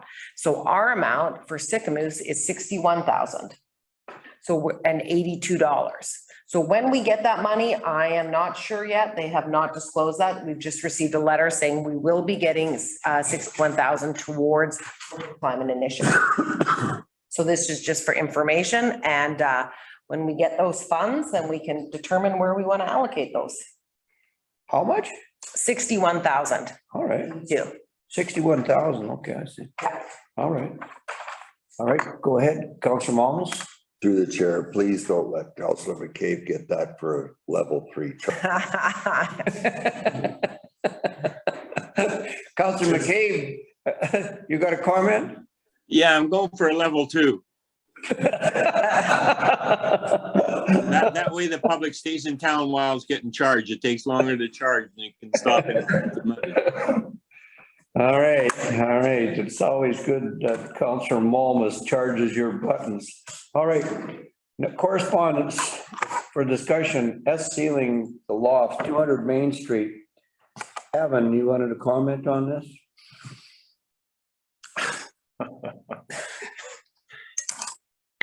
Letter was received. We also received, I personally received a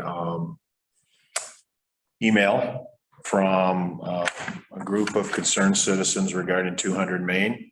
The district continues to put out as much information as we can and update the public as much as we can. For example, what was discussed 2 weeks ago when we met with the architectural team.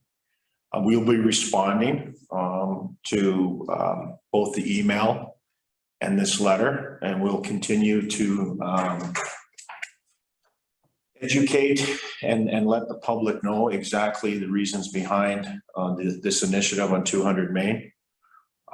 We're getting close to, as you know, in 2022, we're committed to doing the archaeological, the environmental, and the geotech as we prepare to put in the services late this year and hopefully begin construction next year. We're nearing final design, and with final design, that leads us closer and closer to a Class B cost estimate.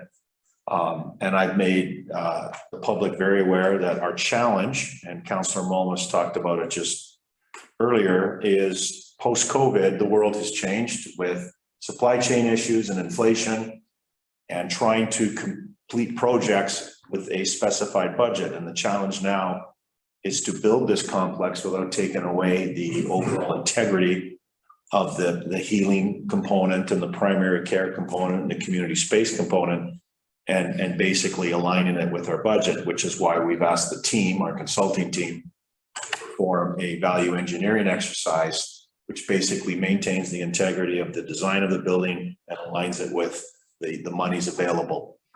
So we'll be responding to both letters. One was by way of letter, the other one was by way of an email.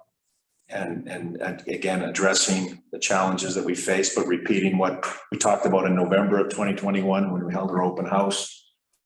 Whether or not we should have another open house is something that we can talk about. Maybe just before the summer holidays start and July long weekend, that's something that we can talk about. But we appreciate the interest and the questions from the public, and we just continue to move forward and hopefully prepare the site for servicing and start construction next year. All right, thank you, Councillor Malmus. Yeah, I don't remember attending a council meeting ever in the 7 years I've been here. We purchased 200 Main Street. That was an initiative taken by the previous council to this council. But most communities do own. The statement, council is considered making this a designated park. I don't know, maybe the mayor said something along that line, maybe something happened, but it never came to council, it never got voted on. It's not a park. It's still zoned whatever it was when it was purchased, which is town center commercial or commercial. It's the same as Main Street Landing. We were stupid enough to put up a sign some time ago by a previous council that says Main Street Landing, and everybody thinks it's a park. It's got some benches and some trees on it, the rest of it. It's still not a park because it looks like one and people use it like it is one, doesn't mean it is one. 200 Main Street is a 4-minute walk from the beach park. 4 minutes. The beach park has washroom facilities, new amenities. We have a stage, we've got vendors gonna be there. Like the wellness center is, and some people are complaining that, well, you know, you got a medical center already, you could kind of take and try and fit it onto that piece of property, then tear it out of the other building and do this and do that. We're going. It's still a asset for the district. I mean, at some point we may sell it, we may do something with it, but I'm really tired of everybody telling us it's a damn park. It's not a park. It was never voted as a park. There's property that is park. There's disposition of park property. We didn't designate it as a park because we didn't know what we were going to do. We were hoping the rail trail, there were some commercial amenities there. There might have been, you know, a staging area. We didn't know, but we purchased that property. The rail trail was a conversation. That piece of property was going to have something to do with the rail trail at the time. That's the only thing. It was a good investment. We could sell it now if we want. Probably sell it for like $1.5 million or more. But then we don't know what's going to go there. All right, thanks, Jeff. I just got a comment here on what it says here in regards to the mayor. Okay, so council is considering making this a designated park. We never did make it a designated park. And it is an asset to the community because what we're going to do with it now, based on what council decided to do with it when it comes to building a medical clinic on it, a much needed one for that matter, in order to help 4 doctors, was a decision made by council. And so that decision has been made, and but it just keeps coming up, and you know, considering is one thing and making it another is another thing. So anyway, I see where this gentleman, Steve Seelinger, is coming from, and he's sent us a letter. And anyway, thanks for the explanation. Mr. Parliament, you can maybe comment once again. We'll have Gord first and Colleen, and then Mr. Parliament. Go ahead. No, I agree with Jeff. This council that I know, the 2 councils I've been on, and we never designated it a park, never thought about being a park. And so, you know, I don't know where they come up with these stories. Before that building was even there that they live in, the plans for that 200 Main Street was all commercial on the bottom and 3 or 4 stories of condos above it. And the lofts were going to go in behind it. And because of the downturn in 2008, it didn't happen. But it was proposed for there, and the district was looking at actually taking the bottom floor. And that was all Jack Bauer's plans when he developed the property. And that's basically who we bought the property from. So it was something there have been on 2 councils. We never, ever designated that a park. And we never have. And never said it was going to be a park.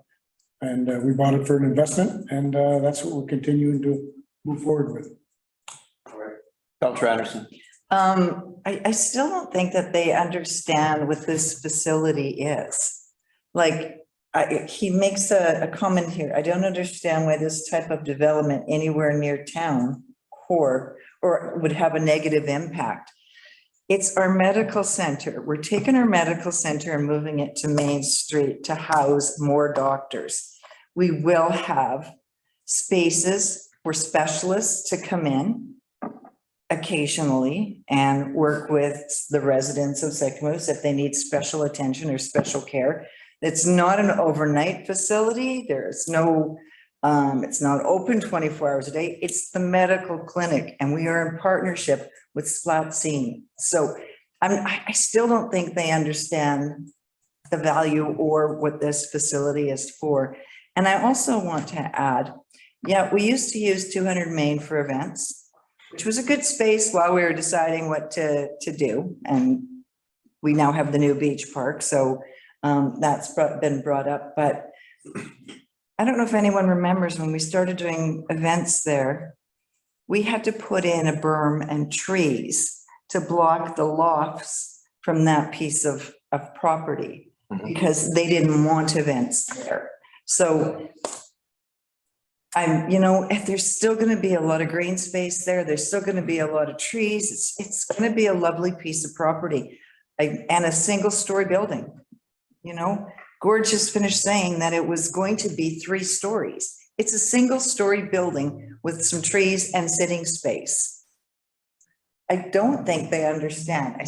I don't think they understand yet. So I'm hoping that I think eventually. I think that the answer will come, Mr. Parliament, and maybe you could elaborate maybe a little bit on your visit to Edmonton as well. I don't know where you're going with your. Well, I just want to, for the public, I arrived here in November of 2015.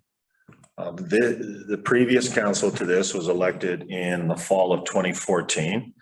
At that time, there was discussion on the proposed new Broom Bridge. And I think that's what's lost in this narrative, that at the time, and I applaud this council, or the previous council, which certain members here were on that council. At the time, it was a commercial piece of property on Main Street, and it remains a commercial piece of property. That's what it's currently zoned. The council of the day in 2015 decided to purchase the 1.5 acres called 200 Main for the purposes of maybe later on sitting down with MOTI and negotiating a potential Main Street crossing, because it was all about connecting the rail to trail to downtown Sycamore. And so to me, this council was aggressive by securing that property in the attempt to sit down maybe with MOTI and pursue either a Main Street, a secondary bridge, a Main Street crossing to the west side, or possibly a pedestrian crossing, because you would need approaches and you would need extra land, and maybe 200 Main could fit in with that. The province has decided to go with the single bridge option, taking the Main Street option out of play. And temporarily, for the last 7 years, this council and staff have utilized 200 Main as community space. We've done that. We've never changed the zoning, and we've never designated a park, but we have enjoyed the use of 200 Main to be community space. And that's all we've done. With the new proposal, it's 1 acre of parking and building and a ½ acre green space. And the green space will be on the west side of 200 Main, at which time council wants to, they could by way of restrictive covenant or designation, that green space can be earmarked forever. Green space. What's nice about our building is we're going to have 3,000 square feet of community space inside the building, welcoming the outdoor 1 acre or ½ acre green space. We're also looking at possible options with the roof. There's lots of space that maybe there's some use of the roof. So we are trying to be sympathetic to those that feel we've lost green space. But yeah, I do believe Councillor Malmus brings up a good point. Beach Park, we've sunk over $1 million in improvements, and we continue to use Beach Park to be our new key public gathering place as we move forward. So I think what was been lost in this is why council pursued the land in the first place. It was a commercial piece, and they thought maybe it's proactive to acquire it in anticipation of the Broom Bridge. You have to switch plans midway sometimes, and they switched plans when the province said no to a second crossing. So now we've made the decision to locate this facility on 200 Main. And I'm hoping to clarify that and put that in writing and respond to these questions. Council Momas? You know, since about the same time, we've been looking for doctors. And I'm just gonna make this comment, down below, you got interior health like eight times about their, you know, we're happy to say we're closing this, we're opening that, we're doing this, but I called them about this. They had a protest in Victoria, the lack of doctors.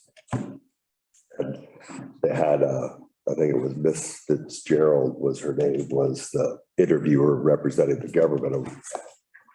They were all saying that the people don't have access to doctors. We have 1 million citizens. That's a lot of people in a province that only has 4.5 million people. When you have 1 million of them that don't have access to medical, that's a lot of people. And they went around and around and around.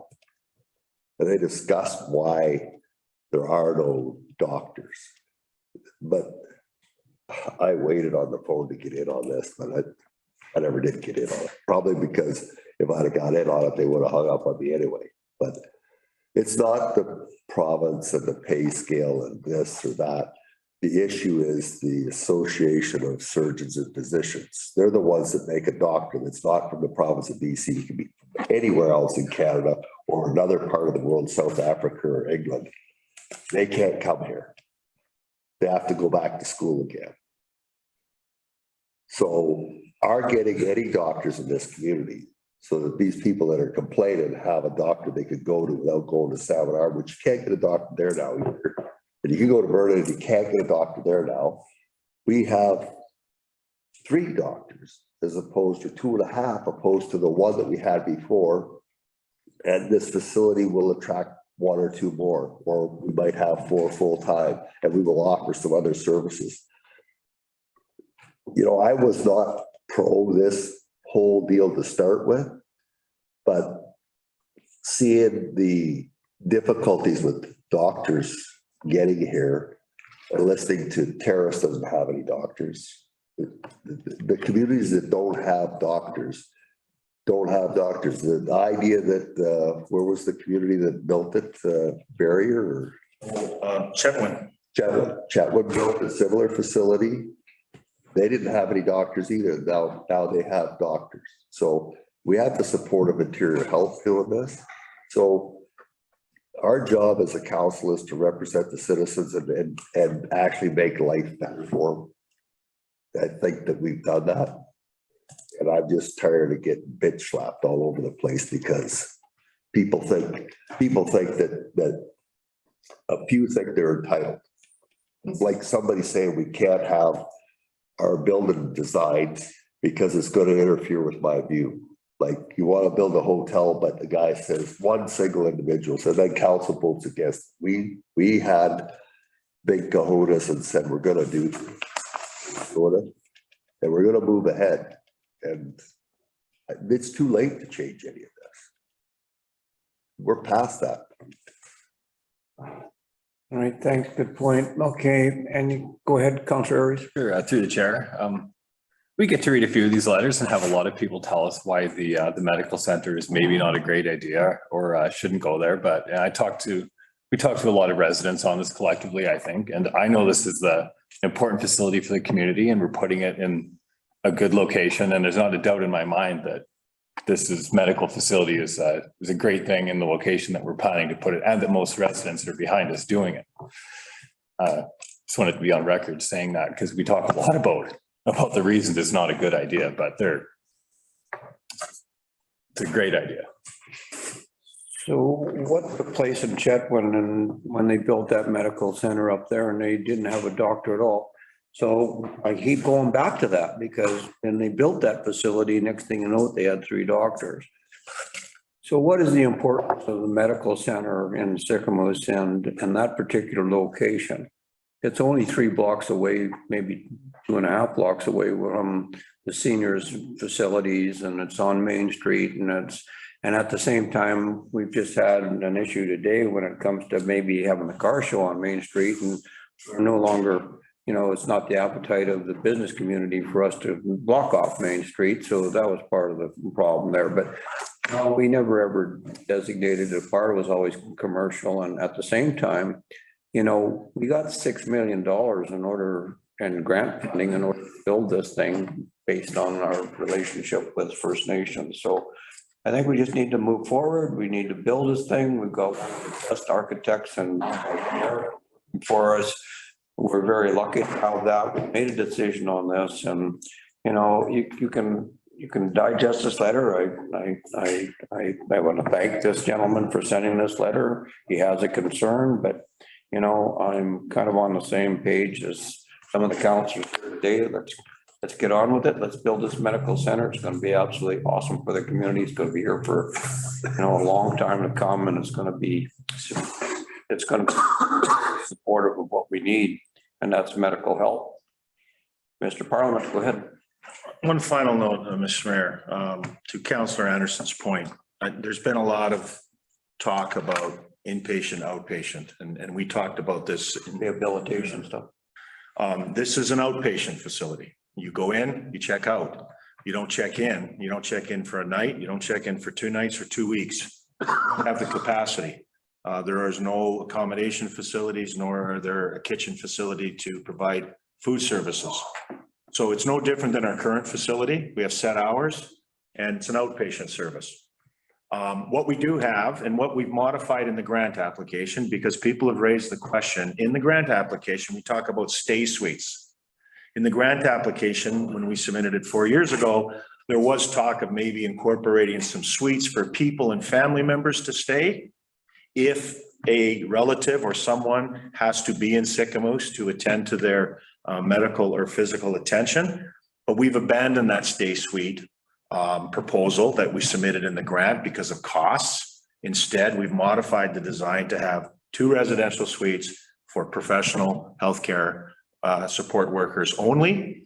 We are a compassionate community. If a resident who or an out-of-towner is visiting Sicamous to support a resident. Go ahead. Whether it's a family member or not, and they needed a place to stay, and we had an extra night available in the residential suite, and it's not available, and it's a certain circumstance, of course, we're going to be compassionate. And we would support having that person stay for the night because they happen to reside from Vancouver or Yellowknife, and they just happen to be in Sicamous supporting their grandmother, their grandfather, or their uncle. But we've modified that design. And so there's been some confusion that the grant application called for stay suites, that it's going to be an inpatient facility, that it's going to be for long-term addiction services. And that's all been abandoned. It was never considered from the beginning. We made it clear that this design is no different than what you currently have in Finlayson Place, wrapped with the Truth and Reconciliation supportive splatsing initiative, dealing with both mental and physical health and community wellness. And so again, I ask the public to understand that this is not a treatment facility. There is no suites for people to stay for no more than even 1 day outside of the odd request to support a relative who's not ill, who just happens to not have a place to stay in Sicamous while they tend to their loved ones. So I want to clarify that again, and we'll continue to drive that message because I do understand that a lot of concern is that this facility becomes an inpatient treatment facility, and it's not.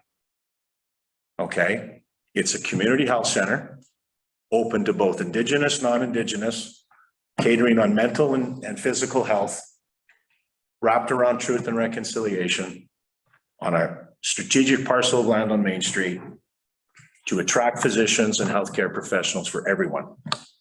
That's it. Trying to build it within our budget, and that's the challenge right now. So how important is that? Unbelievable. Okay. All right. Anything else on this? Okay. Thank you very much for that, Mr. Parliament. Correspondence for information. Okay. Is there anything on this correspondence that any one of the individual councillors would like to comment on at this particular stage? Looking up at the screen. Councillor McCabe, did you want to comment? Yes, I can't see if you can see my hand, so sorry about that. I just wanted to throw in my little comment on the medical Shuswap Healing Center. Just quickly, I know we've beat it up a bit.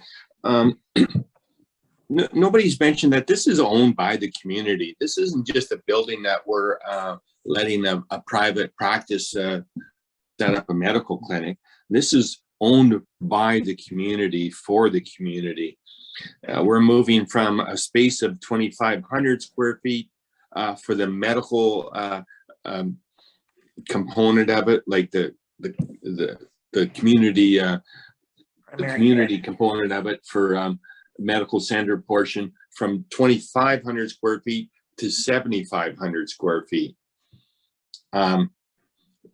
Since we've opened our medical center, about we're getting close to our anniversary here. We opened it last June, that we took ownership of it, I should say. It was open before that through with Dr. Peach, but we're close, coming up to our 1-year anniversary.